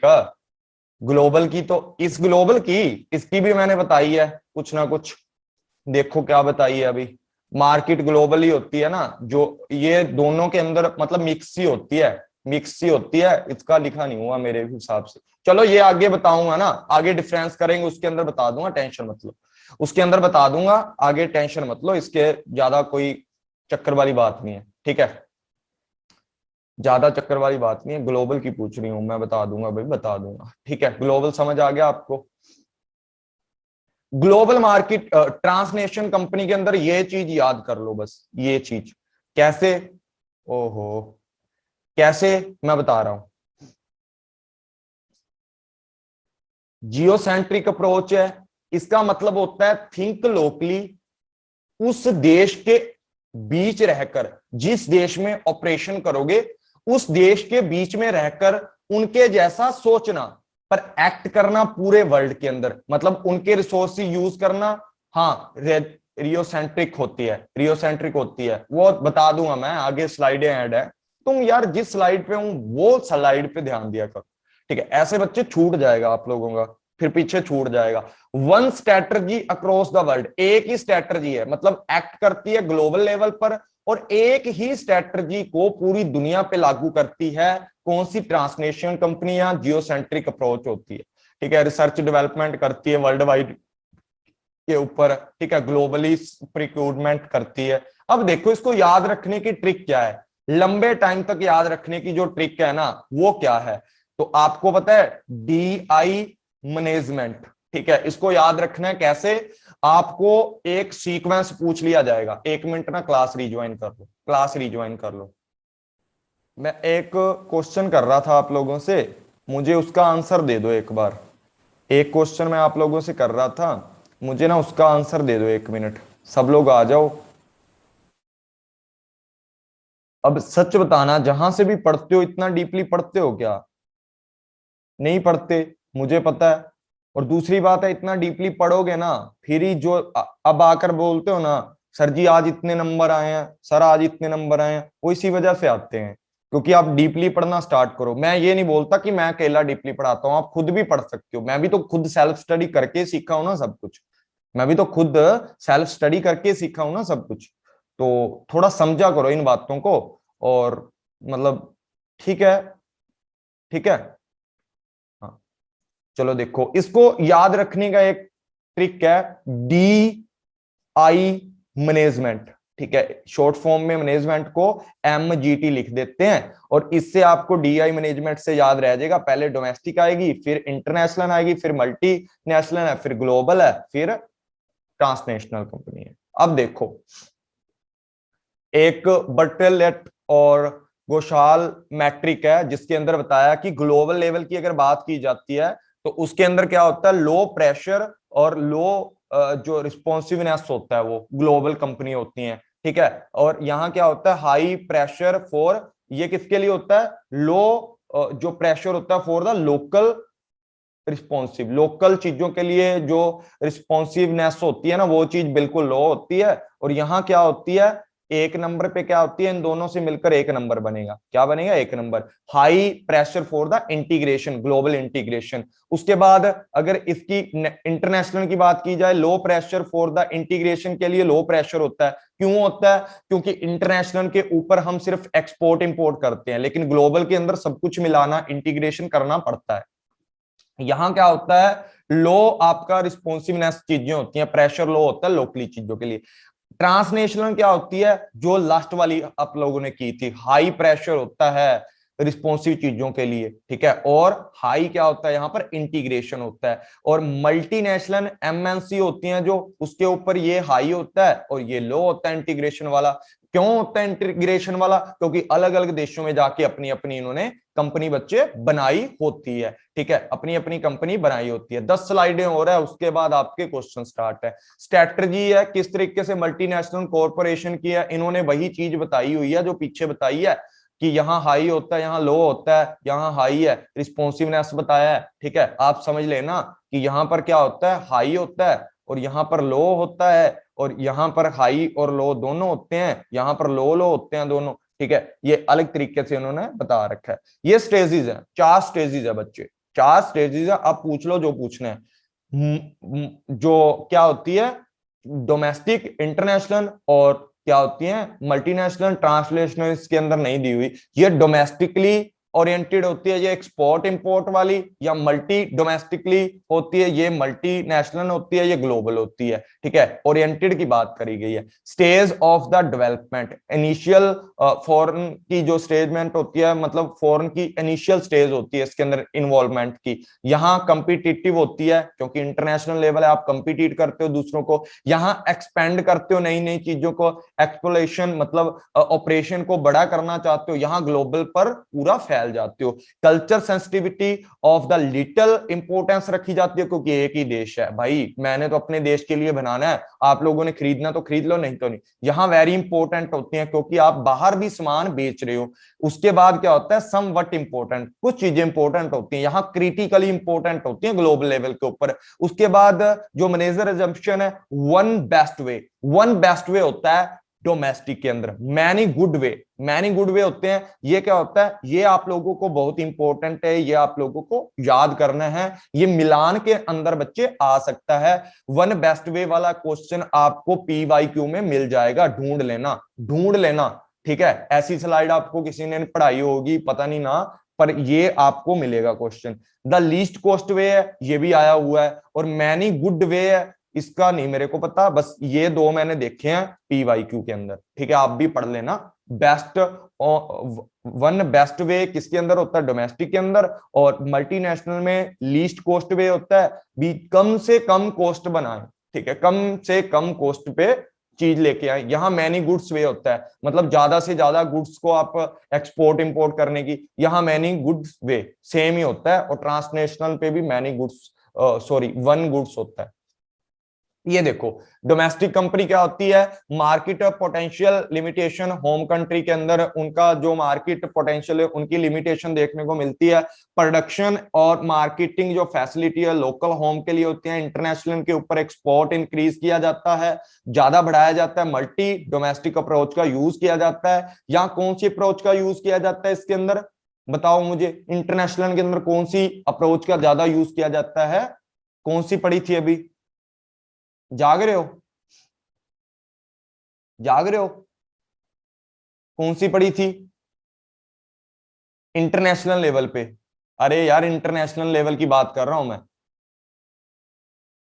एथनो, बिल्कुल, एक प्रतीक्षा ही पड़ रही है क्या अच्छे से, इसमें एथनो आएगी, एक कल्चर अपना, मैं बता तो रहा हूं यार, एक्सपोर्ट करेंगे, होम कंट्री की चीजों का एक्सपोर्ट करेंगे, इतना समझ लो, ठीक है, होम कंट्री की चीजों का एक्सपोर्ट करोगे। मल्टीनेशनल के ऊपर क्या होता है, मार्केटिंग और प्रोडक्शन फैसिलिटी होती है लोकल इन मैनी कंट्री के अंदर, आपको MNC का मैंने more than 1/3 sales out of the home country, मतलब जितना आपकी होम कंट्री है ना उसका 1/3 आपको दूसरी कंट्री में लगाना होता है। ग्लोबल को क्या बोला जाता है, स्टेटलेस स्टेट, स्टेटलेस, ठीक है, स्टेटलेस बोला जाता है इसको। इसके अंदर ये सारी की सारी चीजें हैं कि वहां दूसरी कंट्री के रिसोर्सेज हैं, उनको बेस्ट डील की जाती है, उनके साथ ओनरशिप देखी जाती है, ये सारी चीजों को आप क्या कर देते हो, दूसरों को दे देते हो। ये सबसे इंपॉर्टेंट स्लाइड है, ये वाली सबसे इंपॉर्टेंट स्लाइड है, इसको रट लो, इसको रट लो। जैसे डोमेस्टिक कंपनी है, लिमिटेड ऑपरेशन है, vision mission and national political boundary के अंदर है। नेशनल क्या है, focus on the domestic practice. अब देख लो इंटरनेशनल क्या है, ये इसके ही ऊपर क्या करती है, फोकस करती है, बट एक्सटेंड विंग, अपने पंखों को फैलाती है फॉरेन कंट्री में, किसके द्वारा बच्चे, मेयर, किसके द्वारा, एक्सपोर्ट एंड इम्पोर्ट के द्वारा। अब तो नहीं डाउट रहेगा ना, मल्टी नेशनल कंपनी है जो different strategy for different market, जैसा देश वैसा भेष, बताया मैंने, ठीक है। ग्लोबल की बात करते हैं तो ग्लोबल की बात करते हैं तो उसके अंदर क्या होता है बच्चे, एदर प्रोडक्ट जो प्रोड्यूस किया जाता है इन द वन कंट्री, एक कंट्री के अंदर जो प्रोड्यूस किया जाता है उसको पूरी मार्केट के अंदर, मार्केट ग्लोबली की जाती है, या दूसरा क्या किया जाता है, प्रोडक्ट ग्लोबली किया जाता है और मार्केट डोमेस्टिकली की जाती है। दो चीजें इसके अंदर मिल जाती हैं आपको, किसके अंदर बच्चे, ग्लोबल कंपनी, ग्लोबल कंपनी की, या तो क्या किया जाएगा वन कंट्री के अंदर, या तो क्या किया जाएगा वन कंट्री, एक कंट्री है और मार्केट है पूरे देश की, आसपास के पूरे देशों के अंदर जो भी काम आप चला रहे हो। या क्या होगा, या क्या होगा कि ग्लोबल प्रोडक्ट है वो ग्लोबल है, अलग अलग देशों में प्रोडक्ट बना दिया। मैंने बोला था कि ये रिसोर्स को देखती है, वहां जाकर, यहाँ सस्ता होता है वहां जाकर काम स्टार्ट कर देती है। और मैंने पढ़ाई है ये चीज, आपको पीछे दिखा देता हूं कि ग्लोबल के अंदर क्या होता है, ये रहा, ग्लोबल के अंदर क्या होता है, जहां पर आपको हग्स साइज होती हैं, टेक्नोलॉजी को यूज किया जाता है, और यहां पर था कि जहां पर आप क्या करते हो, स्ट्रेटजी बनाते हो या थ्रो आउट करते हो एक सिंगल कंट्री के अंदर जाकर के। और एक स्लाइड इसके अंदर थी या इसके अंदर थी, ऑपरेशन, नेटवर्क ऑपरेशन, मतलब नेटवर्क ऑपरेशन क्या होता है, फैला हुआ होता है पूरे देश के अंदर, ठीक है, ये बात थी। नेटवर्क ऑपरेशन इसके अंदर किया जाता है। अब दो बातें होती हैं किसके अंदर, ग्लोबल कंपनी के अंदर। अब बात करते हैं ट्रांसनेशनल की कंपनी की। ट्रांसनेशनल जो कंपनी होती हैं वो प्रोड्यूस करती हैं, प्रोडक्ट बनाती हैं, मार्केट करती हैं, इन्वेस्ट करती हैं, ऑपरेशन करती हैं अक्रॉस द वर्ल्ड। वर्ल्ड मतलब पूरी दुनिया के तरीके से, पूरी दुनिया के क्रॉस बियॉन्ड जाकर के करती हैं, ठीक है। अब इसका देख लो कि इसके अंदर क्या क्या चीजें हो सकती हैं। इसके अंदर मेन चीज मैंने यहां पढ़ाई थी आपको, ये वाली याद रखनी है। इसके अंदर जो मेन इसका है ये वाला, ठीक है, क्या कि जियोसेंट्रिक अप्रोच होती है, थिंक लोकली होती है और एक्ट ग्लोबली होता है। बस इतना है कि अक्रॉस द होल वर्ल्ड, पूरी दुनिया में एक रणनीति चलाते हैं, पूरी दुनिया में एक रणनीति चलाते हैं। एप्पल इसमें भी आ जाता है, फैला हुआ है एप्पल। अब देखो ये वो ही सेम स्लाइड है जो पीछे मैंने पढ़ाई है, इसको छोड़ दो। इंटरनेशनल स्ट्रेटजी पढ़ो इसको, मल्टीनेशनल, ग्लोबल एंड ट्रांसनेशनल, इसको एक बार पढ़ो कि यहां क्या होता है, यहां क्या होता है, लो, क्या होता है, लो रिस्पॉन्सिवनेस प्रेशर, कि इसका एम क्या होता है, aim to achieve efficiency by the focusing domestic activity, domestic activity के ऊपर फोकस करके रखना है। मैकडोनल्ड हो गया, यूपीएस पता नहीं, ये जो शर्ट नहीं आती होती लगा होता है उसके ऊपर यूपीएससी ऐसे कोई शर्ट आती है, वो वाला टोकन है मुझे लग रहा है, ठीक है। उसके बाद बात करते हैं कि फोकस करता है डोमेस्टिक एक्टिविटी के ऊपर। International operation are the large, manage करता है, ये मैनेज करता है लिटिल मतलब अडेप्टेशन करता है, किस चीज की, अडेप्टेशन करता है प्रोडक्ट और लोकल नीड की, उनके देश की, ठीक है। यहां प्रेशर क्या होता है, इंटीग्रेशन का होता है, ठीक है, प्रेशर फॉर इंटीग्रेशन, कि ये कंपनी एग्जांपल है आपका। यहां क्या होता है, नेस्ले हो गया, जैसे म्यूजिक टेलीविजन हो गया, ठीक है, ये आपका यूट्यूब चैनल देख लेना इनका। तो हाईली क्या होता है, हाईली क्या होता है, ये दोनों लो वाली हैं, ये दोनों हाई वाली हैं, ठीक है, कौन सी है, हाई और लो वाली, ठीक है। इसके अंदर क्या होता है, aim to maximise benefit of the meeting local market needs, local market के अंदर डिसीजन मेकिंग, डिसेंट्रलाइजेशन होता है। मल्टीनेशनल कंपनी क्या होता है, ज्यादा से ज्यादा पैसे कमाएगी और दूसरों की लोकल मार्केट के अंदर जाकर अपने डिसेंट्रलाइजेशन, मतलब दूसरों को ड्यूटी बांट दी, दूसरों को बांट दी। यहां सेंट्रलाइजेशन रहता है कि अपने देश में, इसमें दूसरे देश में जाकर ड्यूटी बांट दी। नेस्ले हो गए जैसे, ठीक है, नेस्ले वाला इंडिया के अंदर भी बनाते हैं प्रोडक्ट, उसको बोला जाता है मल्टीनेशनल। ग्लोबल स्ट्रेटजी की बात करते हैं, इसके अंदर हाईली सेंट्रलाइजेशन होता है, मैंने बोला था, और फोकस करता है किसके ऊपर, इकोनॉमिक ऑफ स्केल के ऊपर, कि भाई जहां प्रोडक्ट अच्छा मिलता है, जितने कम पैसों के अंदर आपको क्या मिलती है, कोई भी चीज मिलती है, वहां जाकर अपना स्टैंडर्डाइजेशन प्रोडक्ट बनाना स्टार्ट कर दो अपने तरीके का, ठीक है। जैसे पी फीजर है, ठीक है, फीजर और CAT देख लेना इनका जो भी है, हाई और हाई, किसके अंदर, ट्रांसनेशन, दोनों चीजें हाई होती हैं कि complex to achieve, aim to maximisation local responsiveness, responsiveness को भी हाई किया जाता है और इंटीग्रेशन को भी हाई किया जाता है। ग्लोबल लेवल के जो इंटीग्रेशन है उसको बना करके, जैसे टेक्नोलॉजी होगी, स्टाफ होगी, मतलब ग्लोबलाइजेशन है ना पूरे का पूरा, वो इसके अंदर इंक्लूड है, सारे का सारा इंटरनेशनल बिजनेस है। अब ये पढ़ो, अब बता देता हूं कौन सी क्या होती है, ये पढ़ो।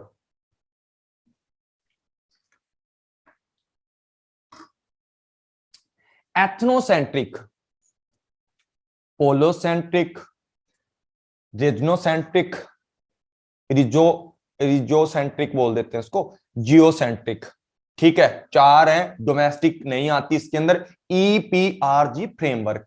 होम कंट्री ओरिएंटेड, ठीक है, होस्ट कंट्री, होस्ट कंट्री के अंदर जाकर के, होम मतलब अपने देश से सब कुछ इसके अंदर करना है, जो एथनो के अंदर आती हैं, एक संस्कृति को ध्यान में रखकर सब कुछ किया जाता है। पोलोसेंट्रिक मतलब अलग अलग राज्य के अंदर जाकर, जो भी आपकी होस्ट कंट्री है, जहां आप काम करोगे बच्चे, वहीं का आपको सिस्टम देखना पड़ेगा। यहां क्या होता है, रीजनोसेंट्रिक, जिस रीजन में गए, जहां पर फायदा दिखा, जहां पर प्रोडक्ट के लिए रॉ मटेरियल अच्छा है, वहीं जाकर अपने डेरे जमा लिए, ठीक है। जियोसेंट्रिक पूरे वर्ल्ड ओरिएंटेड की बात करता है, जिसको ट्रांसनेशन कंपनी बोला जाता है। अब देख लो यहां पर वही चीज दोबारा समझाई हुई है, ठीक है, इसको ईपीजी मॉडल या इंटरनेशनल मार्केट ओरिएंटेशन बोला जाता है। ठीक है, इसके अंदर क्या होता है, होम कंट्री सुपीरियर होती है, sees the similarity of to the, home country के पास बहुत ज्यादा एडवांटेज होती है अपने प्रोडक्ट के अंदर, तभी वो क्या करेगी, एक्सपोर्ट करेगी। मैंने बताया आपको कि ये जो इंटरनेशनल वाली होती है वो एथनो होती है, वो क्या करती है, ज्यादा एक्सपोर्ट को बढ़ावा देती है या इंपोर्ट भी कर लेती है। पोलोसेंट्रिक एमएनसी होती है बच्चे। एमएनसी क्या होती है सर जी, एमएनसी होती है जो ईच होस्ट कंट्री के अंदर जाकर अपनी यूनिक तरीके से फॉरेन जो कंट्री है उसके अंदर अपने क्या करेगी, अपने सिस्टम के साथ उसको चलाएगी। ठीक है, अपने सिस्टम के साथ चलाएगी। रीजोसेंट्रिक क्या होती है, see similar different in the world region, अलग अलग रीजन के अकॉर्डिंग जहां पर भी आपको जैसा भी सिस्टम मिलता है, यहां ना कॉम्बिनेशन होता है एथनोसेंट्रिक और पोलो, दोनों का कॉम्बिनेशन इसके अंदर बच्चे बना दिया जाता है, दोनों का कॉम्बिनेशन इसके अंदर बना दिया जाता है। कैसे कॉम्बिनेशन बना दिया जाता है कि भाई जैसे यहां क्या खोले जाते हैं, ऑफिस खोले जाते हैं, उनको डिसेंट्रलाइजेशन कर दिया जाता है, वैसे ही यहां पर जहां प्रोडक्ट सस्ता लगा उसी एरिया में जाकर के बैठ जाते हो, उसी एरिया में जाकर के बैठ जाते हो। ये जो ऊपर लगे हुए हैं ना ये ग्लोबल से, ये आपको समझा देंगे सारी चीज। ठीक है, जैसे ये होम कंट्री है तो एक कंट्री में रहेगा, ये अलग कंट्री में चला जाएगा, ये जहां जहां आपको जरूरत है, जहां जहां रॉ मटेरियल, और ये पूरे वर्ल्ड को इंटीग्रेट कर देगा, पूरे वर्ल्ड के तरीके से चलेगा। World view sees similarities and dissimilarities in home and host country, उनके अकॉर्डिंग ये चलता है, इस तरीके से ये चलता है। ठीक है, उसके बाद देखो कि जो इंटीग्रेशन या इंटरनेशनल जो मार्केट होती है या पूरी इंटीग्रेशन होती है वो चारों से मिलकर बनी होती है। कि पोलो सबसे पहले क्या होता है, ethno do not adopt the production need to the want to country have to the operate, ये अडॉप्शन नहीं करते किसी भी कंट्री के लिए नए प्रोडक्ट को, अपने तरीके से चलते हैं। उसके बाद क्या होता है बच्चे, उसके बाद होता है पोलो। पोलो का मतलब है इक्वल इंपोर्टेंस दी जाती है बच्चे एवरी डोमेस्टिक मार्केट को and believe in the uniqueness of the every market. ठीक है, ये समझ आ गया होगा। रीजोसेंट्रिक क्या होती है बच्चे, इकोनॉमी कल्चर, ये सारी चीजों को देख के चलना पड़ता है कि कहां पर सरकार हमारे लिए फायदा देखेगी, किस देश में प्लांट लगाना चाहिए, किसमें ना लगाना चाहिए, वो सारी बातें बच्चे इसके अंदर इंक्लूड की जाती है। जियो मतलब सेंट्रिक होती है जब main idea target global consumer को अपनी ओर अट्रैक्ट करना है, सिमिलर क्या देकर, टेस्ट देकर, जैसे एप्पल कर रहा है। ठीक है, पूरे वर्ल्ड के अंदर अपना बेस्ट मतलब पूरा अवार्ड ले रहा पूरी कंट्री से। उसके बाद यही है, ठीक है, ये सेंट्रलाइजेशन ऑन द डोमेस्टिक है, ये सर्वल इंपोर्टेंस करती है जितनी भी फॉरेन फॉरेन की जो मार्केट एग्जिस्ट करते हैं उनके लिए, और ये क्या करती है, कंपाइल्ड किया जाता है इसके अंदर जो इकोनॉमिक स्केल का जो सिस्टम है वो देखा जाता है इसके अंदर, जो रीजनल एरिया का है, जहां जहां आपको जिस जिस इकोनॉमिक एरिया के अंदर बेनिफिट हो सकता है, जहां जहां आपको बेनिफिट हो सकता है, ये जियो सेंट्रिक होती है। ये मैंने करा दी है। ठीक है, ये एक मैट्रिक्स बनाई हुई है, सेम ही चीजें लिखी हैं इसके अंदर भी, थोड़ा इसको आप पढ़ लेना। ठीक है, इसके अंदर एथनो है तो सेम स्ट्रेटजी अप्लाई होगी ऑल मार्केट के लिए, इसके अंदर अलग अलग यूनिक स्ट्रेटजी अप्लाई करते हैं, अप्रोच अलग अलग लोकल मार्केट की अलग अलग होती है। इसके अंदर क्या होती है, एडजस्ट करते हैं कंज्यूमर की डिमांड के according, how consumer use economics मतलब ई कॉमर्स सर्विस। ठीक है, यहां क्या होता है, एथनो के ऊपर ग्लोबल ओरिएंटेड और कॉमन मार्केट बनाना चाहता है। अब ईपीआरजी फ्रेमवर्क कब आया था, देखो ये बंदा है हवर्ड वी प्लेमूर। ठीक है, प्लेमूटर एंड विंड एंड डोगलेस। ठीक है, इन्होंने 1969 में दिया था। ठीक है, डोगलास ने और इन्होंने मिलकर के। ठीक है, कब दिया था ये आप लोगों ने याद रखना है, जिसका मतलब ये होता है ethno, polo, regional and geocentric. ठीक है, उसके बाद the framework address the why strategy, इसके अंदर कुछ नहीं बताया। According to the EPG framework there are four many, ये चीजें हैं और जो क्या करती हैं इंटरनेशनल बिजनेस के लिए आपको गाइड करती हैं, बस बात खत्म। ठीक है, इसके अंदर अलग से मैंने आपको समझा ही दिया पूरे का पूरा, आप लोग एक बार पढ़ लेना, घर से पढ़ लेना।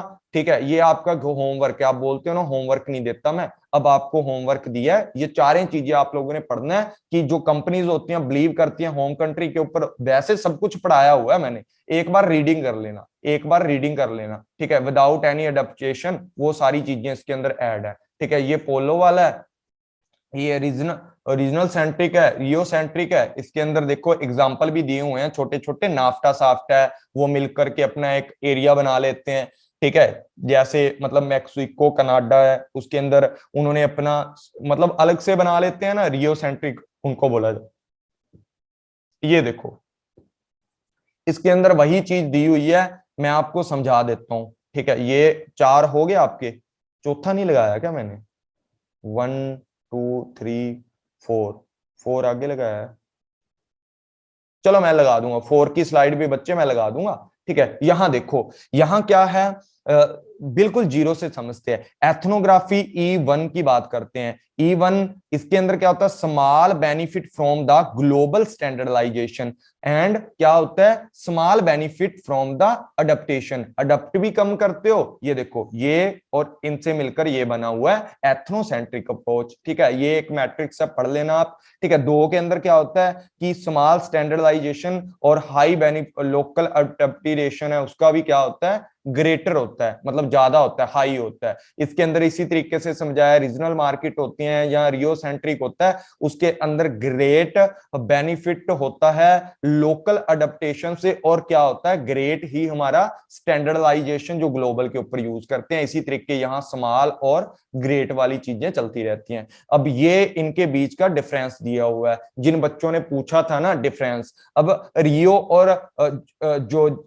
हमारी जियो सेंट्रिक है ना, रियो और जियो, उसको इकट्ठा भी लिख देते हैं क्योंकि ये मिलती जुलती हैं थोड़ी थोड़ी, क्योंकि ये दोनों पूरे वर्ल्ड पे काम करती हैं और ये अलग अलग तरीके की है। और इनके अंदर मैंने आपको पढ़ाया था पीछे की दोनों स्ट्रेटजी यूज हो जाती हैं कि प्रोडक्ट एक है कंट्री अनेक है, या प्रोडक्ट एक है कंट्री अनेक है, या प्रोडक्ट अनेक है कंट्री एक है, वो चीजें इन दोनों के अंदर क्या हो जाती हैं, इंक्लूड हो जाती हैं। PYQ EIR 2, अरे भाई करा देता हूँ, भाई करा देता हूँ, PYQ करा देता हूँ, अभी 2 मिनट की क्लास है यार, क्यों भागते हो इतना? ठीक है, जितना देर लगाओगे, जितना पसीना बहाओगे, जितना ये बोलते हैं ना मतलब जितना बोर होगे, ठीक है ना, बोर हो होकर पसीना बहा बहा कर सब कुछ मिलता है, ऐसे लाइफ के अंदर कुछ भी नहीं मिलता। अगर आप ऐसे सोचो कि एक दिन के अंदर आपको GRF मिल जाएगा ना, फिर तो आप ले ही लेना। ठीक है, उसके बाद बात करते हैं एथनो की, पोलो की। ठीक है, इसके अंदर इंटरनेशनल ऑपरेशन सेकेंडरी रहता है क्योंकि ये होम कंट्री को मानती है। इसके अंदर मतलब डिपेंडेंट रहता है अलग अलग कंट्री के ऊपर। इसके अंदर वन कॉमन मार्केट होती है, सेंटर डोमेस्टिक कंपनी माना जाता है, यहाँ ईच मार्केट इक्वल मानी जाती है, ग्लोबल विजन माना जाता है। यहाँ प्रायोरिटी किसको दी जाती है, identify the segment foreign market. ठीक है, आइडेंटिकेल मतलब जो भी आपका होम कंट्री है उसके द्वारा बेचा जाता है, आइडेंटिफाई करके एक सेगमेंट को, और इसके द्वारा अलग अलग फॉरेन कंट्री पे यहाँ पर क्या होता है, एक यूनिफाइंग कर दिया जाता है, एक ही कोड दे दिया जाता है सबको। प्लेइंग सेंटर क्या होता है, नेशन हेडक्वार्टर होता है, सबसिडरी इन द कंट्री होता है, और होल वर्ल्ड के अंदर इसका एक ही हेडक्वार्टर होता है वर्ल्ड के अंदर। इसका क्या होता है, इंटरनेशनल डिवीजन होता है, division for the each zone है, ईच जोन के लिए अलग अलग डिवीजन है, इसका इंटरनेशनल डिवीजन है, इसका मैट्रिक्स मतलब अलग तरीके से स्ट्रक्चर किया जाता है। एथनोसेंट्रिक के अंदर स्टाफ होता है सिटीजन वाले जो डोमेस्टिक मार्केट के होते हैं, citizen from the each market, अलग अलग लोगों के लिए MNC जहां जहां जाती है वहां से लोग उठा के वहां से लोगों से काम करवाती है। यहाँ मोस्ट क्वालिफाइड होते हैं, अपने तरीके से क्वालिफाइड किए जाते हैं, मार्केट स्ट्रेटजी एक्सटेंड की जाती है, अडेप्टेशन होती है। यहाँ पर तीनों चीजें होती हैं, नहीं भी क्रिएशन की जाती, नई क्रिएट की जाती है, अडेप्टेशन होती है, एक्सपेंशन होती है। मैनेजमेंट स्टाइल होता है सेंट्रलाइजेशन, डिसेंट्रलाइजेशन, यहाँ पर इंटीग्रेटेड एंड इंटरेक्टिव होता है। प्रोडक्शन होता है डोमेस्टिक वाला, लोकल वाला, यहाँ पर low cost source of the supply है। यहाँ पर पार्टनरशिप होती है किसकी, एजेंट लाइसेंसिंग की, ज्वाइंट वेंचर की। यहाँ पर स्ट्रेटजी एनालाइज, यहाँ पर आप क्या करते हो, स्ट्रेटजी एनालाइज में दूसरे देशों के साथ मिलकर क्या करते हो, रिसर्च डेवलपमेंट भी साथ में करते हो, और क्या करते हो, किसी एक प्रोजेक्ट के लिए मिलकर काम करते हो। मैंने पहले भी पढ़ाया था आपको, ठीक है। परफॉर्मेंस मेजरमेंट की जाती है डोमेस्टिक के शेयर्स के मार्केट शेयर के अकॉर्डिंग, लोकल मार्केट शेयर या वर्ल्ड वाइड के शेयर के अकॉर्डिंग, ठीक है। उसके बाद ये एडवांटेज हैं, ये आपको एथनोसेंट्री में सिंपल स्ट्रक्चर है और टाइट कंट्रोल रहता है इसके अंदर, क्योंकि होम कंट्री सब कुछ संभालती है। इसके अंदर इनसफिशिएंट मैनेजमेंट और इनफ्लेक्स एंड सोशल पॉलिटिकल जो ब्लैकिश इसके अंदर आ जाते हैं, क्योंकि आपको पता है कि जो इंडिया के अंदर कंपनी है उसको दबा सकती है इंडिया। पॉलिटिकल पॉलीसेंट्रिक के अंदर क्या होता है, एक्सटेंड नॉलेज होती है, अच्छी मार्केट होती है, वर्क स्पेस अच्छा होता है, मोर सपोर्टिव होस्ट कंपनी होती है, और गवर्नमेंट होती है committed local with the high moral, ठीक है। Duplicate of the work, work भी डुप्लीकेट कर देती है, जैसे एप्पल की कॉपी आने लगी है आपको पता है। यहां आपको पता है कि कोई भी कंपनी हमारे देश में झूठा ही बोल दे कि हम मैकडोनल्ड हैं या हम बर्गर B13 हैं, आकर के वो खोल कर और चली जाए, आकर खोल करके अपना सिस्टम करके चली जाए, वो तो बात गलत है, बिल्कुल गलत है सर जी, ठीक है। डुप्लीकेसी हो सकती है, डुप्लीकेशन ऑफ द वर्क है, रिड्यूस एफिशिएंसी, एफिशिएंसी कम हो सकती है आप लोगों की, क्योंकि आप लोगों को हर चीज पे ध्यान देना पड़ता है इसके ऊपर, मतलब बहुत जगह पर आपका काम फैला तो एफिशिएंसी कम हो जाती है। Difficult to maintain global objective, आपको पता है कि आप लोकल चीजों पे ध्यान रखो, लोकल चीजों पे ध्यान रखोगे तो पूरे वर्ल्ड के जो आपके नहीं बन सकते ऑब्जेक्टिव। जियोसेंट्रिक के अंदर क्या होती है, अंडरस्टैंड अ ग्लोबल इशू है, balancing local and global objective है, best people and work approach use, जो आपके रेजिडेंशियल होते हैं ना, मतलब आपके जितने भी यार क्या होती हैं शिकायतें वगैरह होती हैं, उनका वो किया जाता है, यहाँ पर निवारण किया जाता है, सब कुछ सुना जाता है, मतलब एक सेंटर के द्वारा। डिफिकल्ट टू अचीव, मतलब अचीव करना इस चीज को डिफिकल्ट होता है पूरे वर्ल्ड के ऊपर, और क्या होता है, manager must be both local and global knowledge, ठीक है। ये आप घर से पढ़ोगे, ठीक है। ये भी इसके अंदर कुछ नहीं है, जो मैंने पहले पढ़ाया था ना पहली स्लाइड पे, वही चीज इसके अंदर दी हुई है, ठीक है। ये देख लो, ये डिफरेंस है, वैसे मैंने पूरे के पूरे डिफरेंस आपको पीछे पढ़ा दिए हैं, ठीक है। ये मैंने 3-4 स्लाइड डिफरेंस की दी हुई हैं, आप इनको अच्छे से पढ़ लेना, ठीक है। इनको पढ़ लोगे ना, अच्छे से पढ़ लोगे ना, बताओ मुझे, मैं PYQ कराऊंगा अभी, पढ़ लोगे क्या?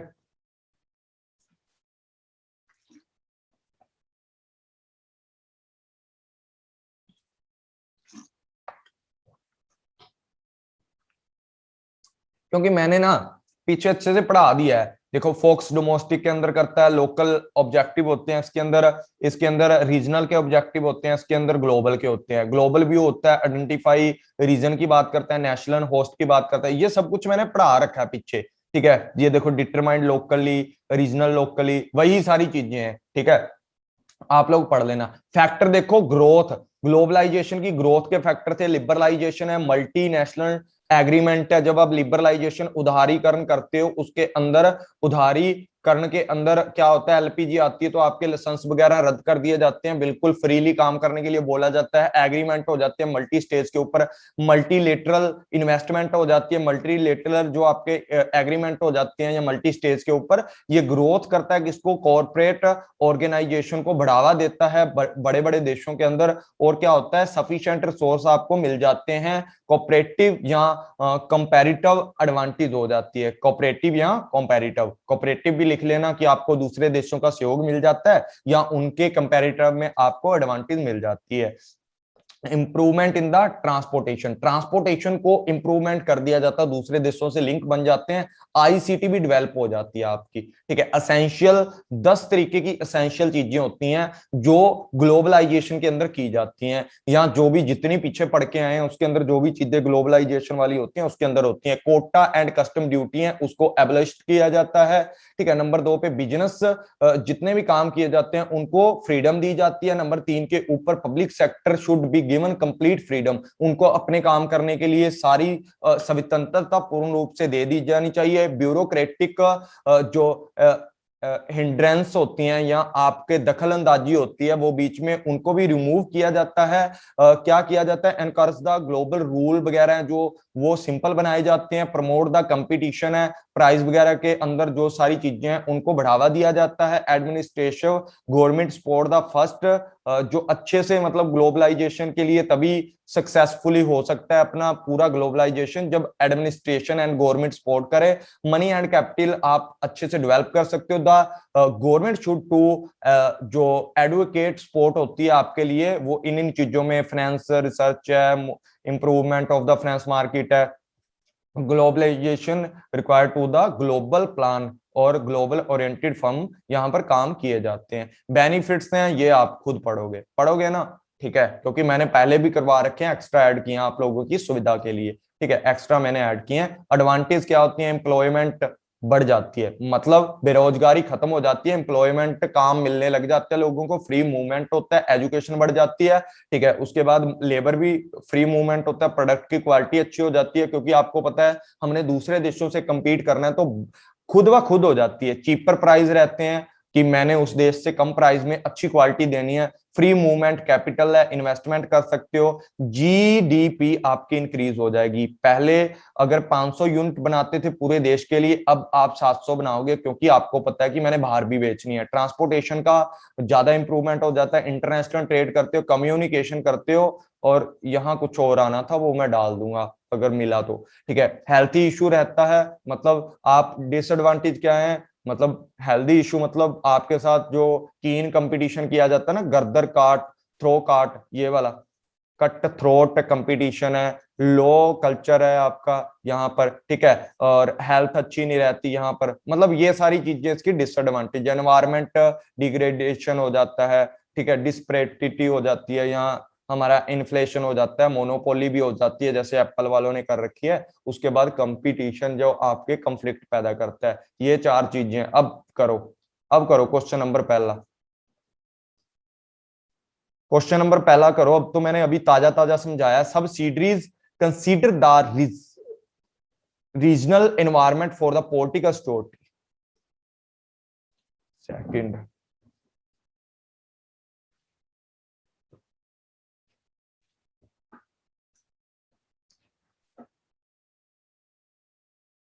ठीक है, श्योर है, सेकंड, ठीक है, सेकंड आंसर है, अभी करवाया मैंने, ठीक है, अभी पढ़ाया आपको, इसको करो। IBRD की फुल फॉर्म क्या होती है? ये तो बच्चों वाला क्वेश्चन है, पढ़ा होगा बहुत बार क्वेश्चन का।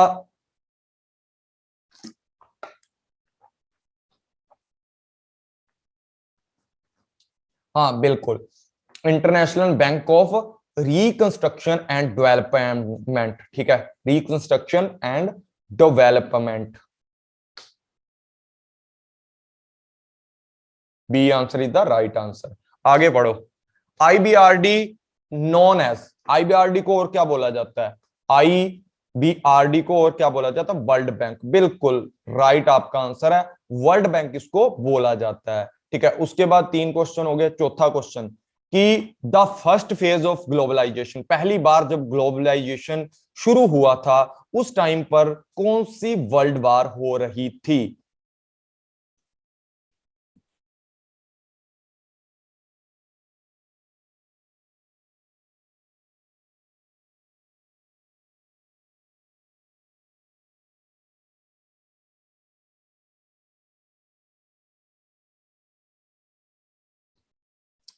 अरे पागल बच्चों, वर्ल्ड वार जो टू थी वो कब थी?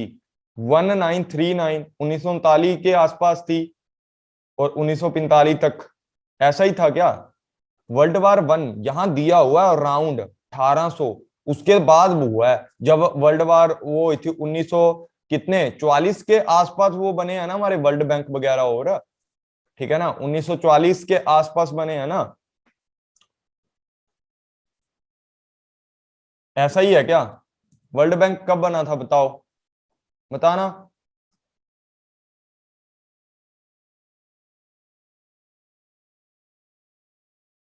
फिर फिर ब्रेटन वुड के अंदर मीटिंग की थी, तो वर्ल्ड वार वन है, ऊपर देखा करो ना।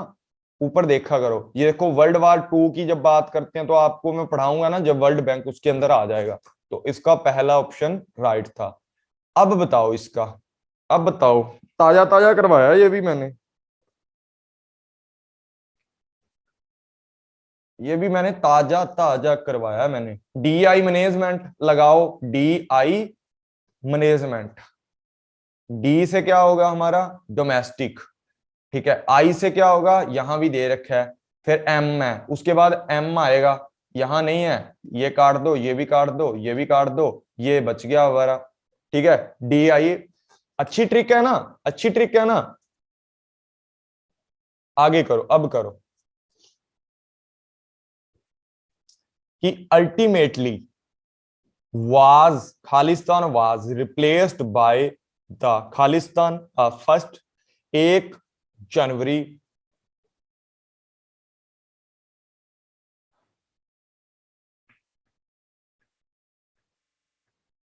पक्का पता है, सी, बिल्कुल।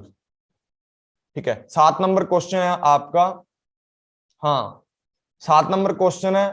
अरे गेट्स भी करवा दूंगा बीच में ही। 7 number, Khalistan is the application of knowledge which redefined the boundaries of the global. जो बिजनेस है उसकी बाउंड्री को रीडिफाइंड करता है, परिभाषित करता है। कौन सी ऐसी चीज है, ज्ञान का अनुप्रयोग जो आपके विश्व सीमा को फिर से परिभाषित करता है। ठीक है, हिंदी में भी पढ़ दिया और इसके अंदर ये चीजें हैं। क्या बोल रहे हैं सब लोग,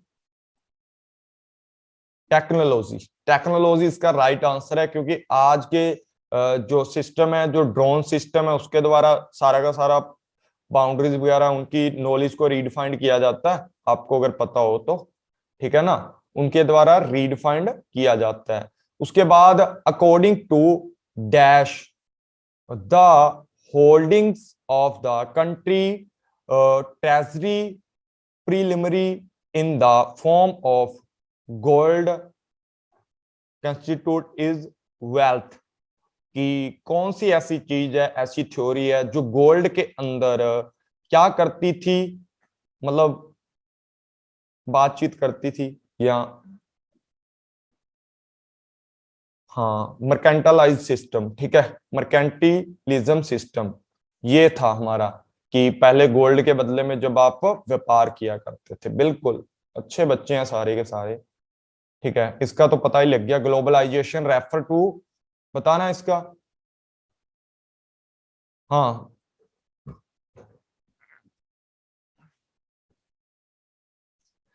दिख गया था क्या, सबको दिख गया था। हाँ ठीक है, लोअर इनकम वर्ल्ड वाइड ये भी नहीं हो सकता। लेस फॉरेन ट्रेड इन्वेस्टमेंट ये भी नहीं है, बहुत ज्यादा करते हैं। और वार्निंग टू द इफेक्ट नहीं, ये होता है ग्लोबल वार्मिंग का तो है ही नहीं इसमें चक्कर। इंटीग्रेट द इंडिपेंडेंट वर्ल्ड को बनाना चाहती हैं। आगे बताओ इसका आईपीआर स्टैंड करता है किसको, सी ऑप्शन मस्त, मस्त, सी ऑप्शन ये वाला, global warming and their effect. सही है ना।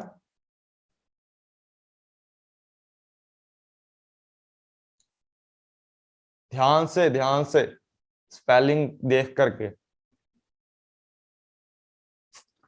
आईपीआर मतलब इंटेलेक्चुअली प्रॉपर्टी राइट्स, बिल्कुल। ठीक है, ये क्लास भी हम लोग ना फ्री में डाल देंगे, क्वेश्चन है इसके अंदर। और जो दूसरी वाली क्लास है उसके नहीं डालेंगे, उसके इंपॉर्टेंट और एक्सपेक्टेड क्वेश्चन डालेंगे। ठीक है, capitalise and communistic and mixed are type of, ये किसके टाइप है बच्चे, सब एक बताओ। कैपिटलिज्म एंड किसके टाइप है, हाँ इकोनॉमिक सिस्टम के। ये तो पढ़ा ही दिया था मैंने, बिजनेस एनवायरनमेंट में भी पढ़ाया है। खालिस्तान कौन सी कंपनी इनमें से इंडिया की मल्टीनेशनल कंपनी नहीं है, यूएसए, चाइना।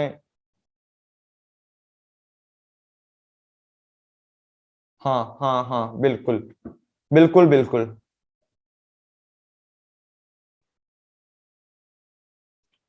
इसमें बताओ, अरे वो पता क्या है, इसकी बात है कि ये यूएसए कैपिटलिज्म है, कम्युनिस्टिक कौन सी है, चाइना, और मिक्स्ड हमारी इंडिया है, ये बात बोली गई है। आगे बताओ आगे।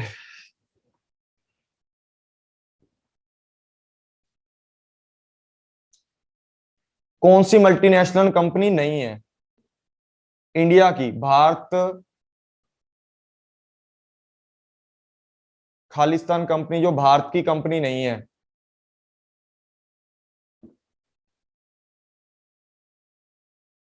हाँ बिल्कुल, यूनिलीवर कंपनी भारत की नहीं है।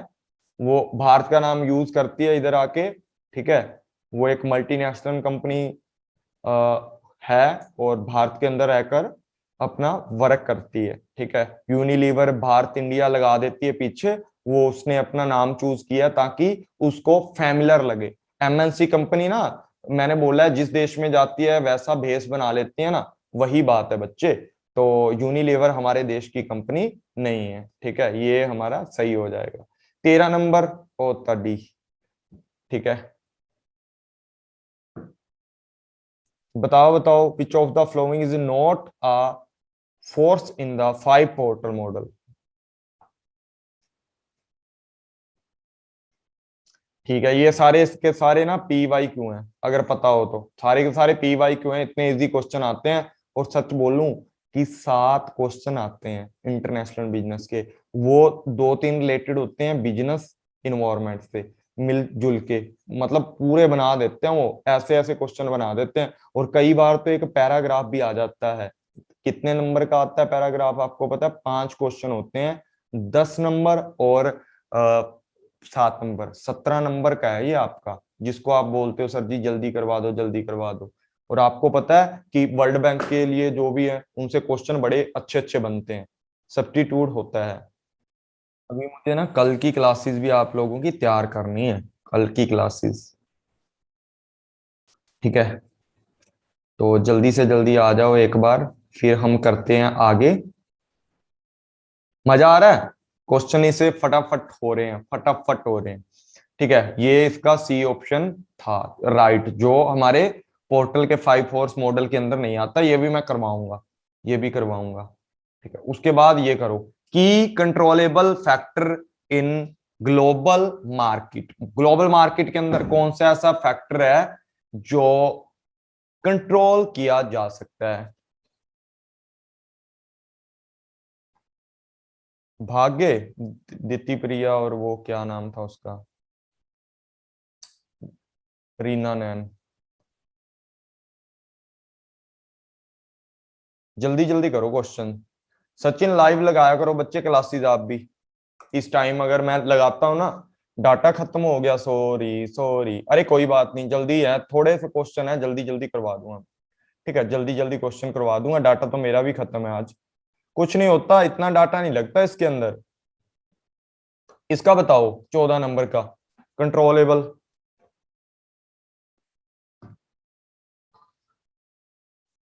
बताओ आकाश, बाकी सब लोग कहाँ हैं? डी बोला है आकाश ने।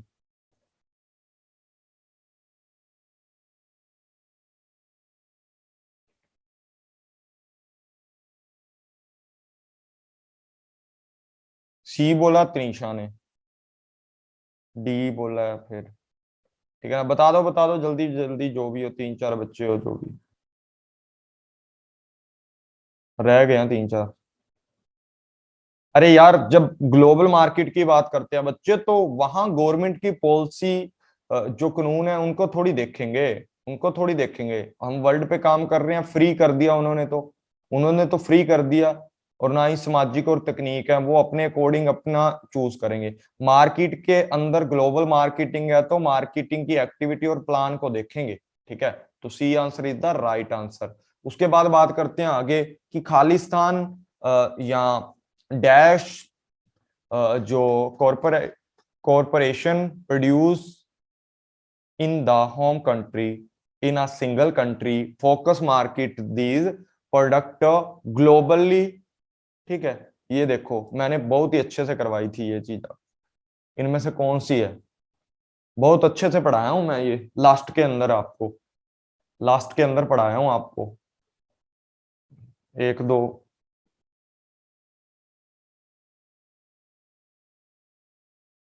अभी सचिन भी भाग गया, अभी सचिन भी भाग गया। फिर बोलते हैं सर जी एमसीक्यू करवाया करो एमसीक्यू। तो इसका ग्लोबल है। ग्लोबल का नहीं बताया था मैंने, जाऊं पीछे थोड़ा। ग्लोबल के अंदर ही बताया था कि जो मतलब लोकली अपनी कंट्री के अंदर काम करता है और पूरा का पूरा मार्केट के अंदर फेंकता है सारा का सारा सिस्टम। ठीक है। आप लोग सब लोग, कोई तनीषा ने ये बोला है, आकाश ने भी बोला है। हाँ, अपोजिट ऑफ एमएनसी कंपनी। समझते नहीं हो आप यार। इसका करो, Khalistan dash company produce markets invest and operate across the world. बताओ बताओ जल्दी जल्दी, खींच दो काम को। सर डाटा खत्म हो गया, रिकॉर्डिंग ही देख लूंगी। देख लेना बच्चे, कोई बात नहीं। दो तीन रह गए जो भी बच्चे हैं, जल्दी से जल्दी करो, 20 क्वेश्चन और पड़े हैं अभी। खींच दो काम को। ठीक है, यहां पर क्या आएगा भाई बताओ। आकाश ने बोला डी और तनीषा ने बोला सी, तो हमारा C answer is the right है।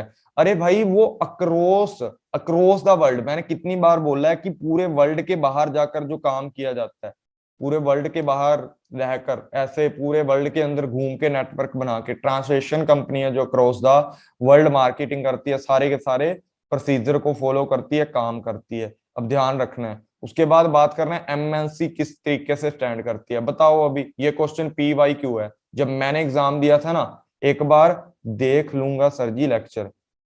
अरे देख लो देख लो, देख लो लेक्चर देख लो आप। ठीक है, आप लेक्चर देख लेना, कोई चक्कर वाली बात नहीं है। 10 क्वेश्चन रह गए, करके चले जाना। 10 क्वेश्चन करके चले जाना। इसका बताओ। आकाश ने फिर बोला सी। अरे मैंने 50 बार तो बच्चे आपको बोला है कि मल्टीनेशनल कॉरपोरेशन होता है, कॉरपोरेशन। ये पी वाई क्यू है, यूजीसी वालों का बनाया हुआ क्वेश्चन है, और ये मल्टीनेशनल कॉरपोरेशन है। ठीक है, मैंने 50 बार बोला है कि मल्टीनेशनल कंपनी लगता है। ठीक है, पर इसको बोला कॉरपोरेशन जाता है अकॉर्डिंग टू, मतलब इंटरनेशनल लेवल देखा जाए तो। ठीक है, उसके बाद 18 की बात करते हैं कि खालिस्तान या dash is the first step in the internationalisation process. कौन सा फर्स्ट स्टेप है, जल्दी बताओ प्यारे बच्चों, जल्दी बता दो कौन सा फर्स्ट स्टेप है। आकाश बताओ। डी, बिल्कुल राइट आपका आंसर है कि डी। कैसे यार बात कर रहे हो, पहले लाइसेंस लोगे उसके बाद ही आप एक्सपोर्ट इंपोर्ट करोगे कि पहले ही कर दोगे? तो फर्स्ट स्टेप आपका लाइसेंसिंग है। और क्या, बिल्कुल राइट आंसर कर रहे हो। डी इतना बड़ा लिख रहे हैं ऐसे ऐसे करके। आकाश भाई जैसे श्योरिटी के साथ, अरे भाई लाइसेंस लोगे कि नहीं लोगे ऐसा बताओ, कि एक्सपोर्ट करोगे इंपोर्ट करोगे? अगर मान लो आपका एक्सपोर्ट ना भी दिया होता, यहाँ इंपोर्ट दिया होता, तो उसके लिए परमिशन ही लोगे क्या एक्सपोर्ट एंड इंपोर्ट के अंदर? आगे बताओ, इसका बताना फुल फॉर्म क्या है। देख लेते हैं इसका फुल फॉर्म क्या है। बताओ बताओ।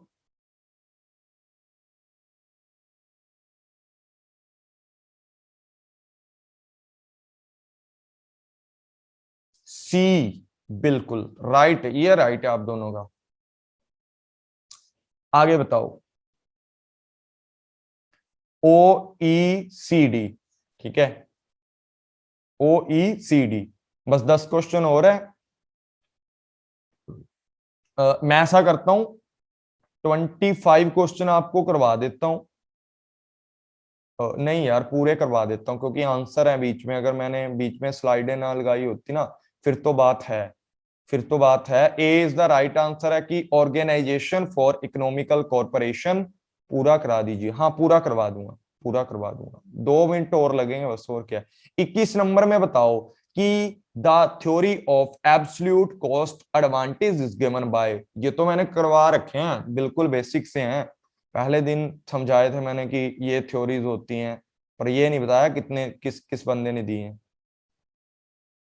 बी, बिल्कुल एडम स्मिथ था जिसने एब्सोल्यूट कॉस्ट की थ्योरी दी थी। उसके बाद फैक्टर वाली थ्योरी किसने दी थी, theory of the relative factor endowment. मतलब कहां आपको मतलब आपको वरदान मिला हुआ है, किस चीज का, आपके रिसोर्सिस का। किस बंदे ने दी थी? बिल्कुल ठीक है, हिशेकर ने दी थी। ठीक है, ओहिलिन हिशेकर, हिशेक हैक्शेयर, हैक्शेयर नाम ही इसके अजीब से हैं। हाँ हाँ हाँ, पहले कुछ भी लगा दो, कोई चक्कर वाली बात।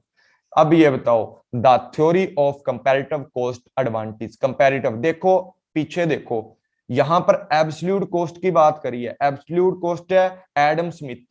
देखो ए एस और ए ही सी, देखो एस और सी एक जैसी आवाज करते हैं, करते हैं ठीक है ना, सी सी का याद रखना। और फैक्टर की अगर बात करें तो फैक्टर तो दो लोगों ने मिलकर बनाई थी थ्योरी, ऐसा रखना है आप लोगों को याद। ठीक है, फैक्टर दो लोगों ने मिलकर थ्योरी बनाई थी।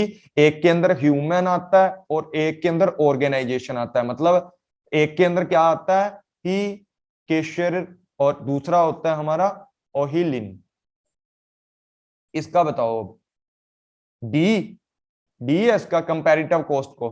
कंपैरेटिव कॉस्ट रिकार्डो नहीं था, देख लो। फिर तुम डी बोल रहे हो, रिकार्डो था। ठीक है, डेविड रिकार्डो। ठीक है, उसके बाद कंपैरेटिव कॉस्ट की जो थ्योरी थी, ये देखो एडवांटेज, कैपिटल एडवांटेज की थ्योरी है। और यहां पर है कैपिटल कॉस्ट ट्रेड थ्योरी। ये किसने दिया सर? वो पीछे था। अच्छा अच्छा, कोई बात नहीं, पीछे वाले का आंसर किए होगे। हाँ करो करो करो।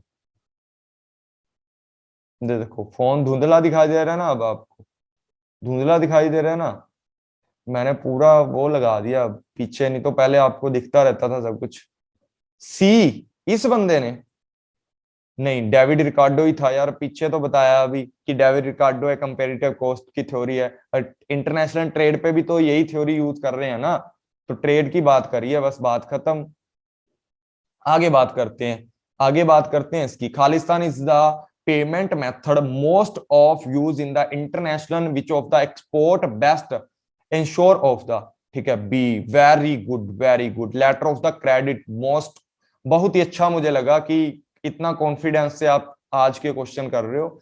उसके बाद बात करते हैं इसकी कि the this is only a legal agreement and it is not a institute, मतलब institutional, institutional, but Khalistan is the क्या होता है, परमानेंट इंस्टीट्यूशनल।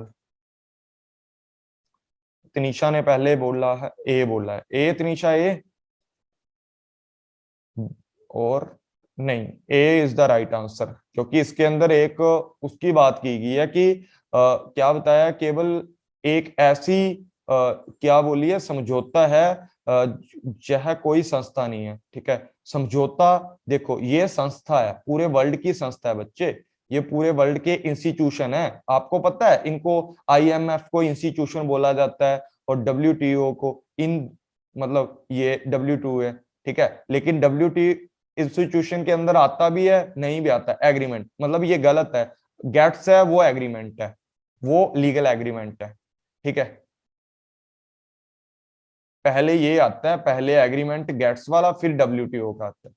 जनरल एग्रीमेंट तो टैरिफ एंड ट्रेड। हाँ, यहां बताओ, ये ना पहले का चक्कर था कि पहले गेट्स आता फिर ये आता है। ऑप्शन तो नीचे भी पड़े हैं ना वैसे ही, ठीक है ना, ऑप्शन तो नीचे भी वैसे पड़े हैं, पर पहले वो आएगा। अब बताओ, the WTO was established to the implement in the final act। ठीक है, उर्गवे दौरा या उर्गवे राउंड कहां था जब इसको लागू किया गया था? बी, गेट्स, बिल्कुल राइट। WTO स्टैंड करता है किस चीज को? अब तो बता दो, WTO करता है किसको? सी, वर्ल्ड ट्रेड ऑर्गेनाइजेशन, बिल्कुल सही। ठीक है, उसके बाद नाफ्टा किसको करता है बताओ? North America free trade agreement, north, हाँ बिल्कुल, अमेरिका फ्री ट्रेड एग्रीमेंट। उसके बाद अगला क्वेश्चन है, और ये क्वेश्चन है आपका, द मेन प्रोमेटर, ठीक है, promoters of trade liberalisation was, इनमें से कौन सा लिबरलाइजेशन को हेल्प कर रहा था? गैट्स कर रहा था पहले, नाफ्टा कर रहा था, या CEPTA, या CISA? कौन सा कर रहा था इनमें से? ये बिल्कुल गैट्स इसका कर रहा था। ठीक है। उसके बाद ये लास्ट क्वेश्चन है, ये आप लोगों ने यूट्यूब के कमेंट बॉक्स के अंदर इसका आंसर करना है। सब लोगों ने जो भी क्लास देखेंगे यूट्यूब के बॉक्स में यहां भी कर सकते हो, ठीक है, यहां भी कर सकते हो, कोई चक्कर वाली बात नहीं है, पर यूट्यूब के बॉक्स के अंदर आपको करना है। ठीक है, चलो ठीक है all friends, take care, bye bye, मिलते हैं नेक्स्ट क्लास के अंदर। और अच्छे क्वेश्चन थे, इसी देख के मैं सोच रहा हूँ कि एक दिन थ्योरी डीप, एक दिन थ्योरी के साथ क्वेश्चन दोनों। ठीक है, चलो टेक केयर, बाय बाय। कल मैं पूरी कोशिश करूंगा कि एक क्लास के अंदर पूरा कवर हो जाए। कल डिस्टेंस वगैरह करेंगे हम लोग, ठीक है, डायरेक्शनल डिस्टेंस की जो हमारे क्वेश्चन है उनको कवर करेंगे। तो ठीक है, टेक केयर, बाय बाय, ऐसे ही करा दीजिए। ठीक है, ठीक है, ठीक है, टेक केयर, बाय बाय। और ये क्लास मैं फ्री में भी डाल दूंगा क्योंकि इसके अंदर सिंपल से क्वेश्चन है, बच्चों को फायदा हो जाएगा। तो टेक केयर, बाय बाय, मिलते हैं कल नेक्स्ट क्लास में।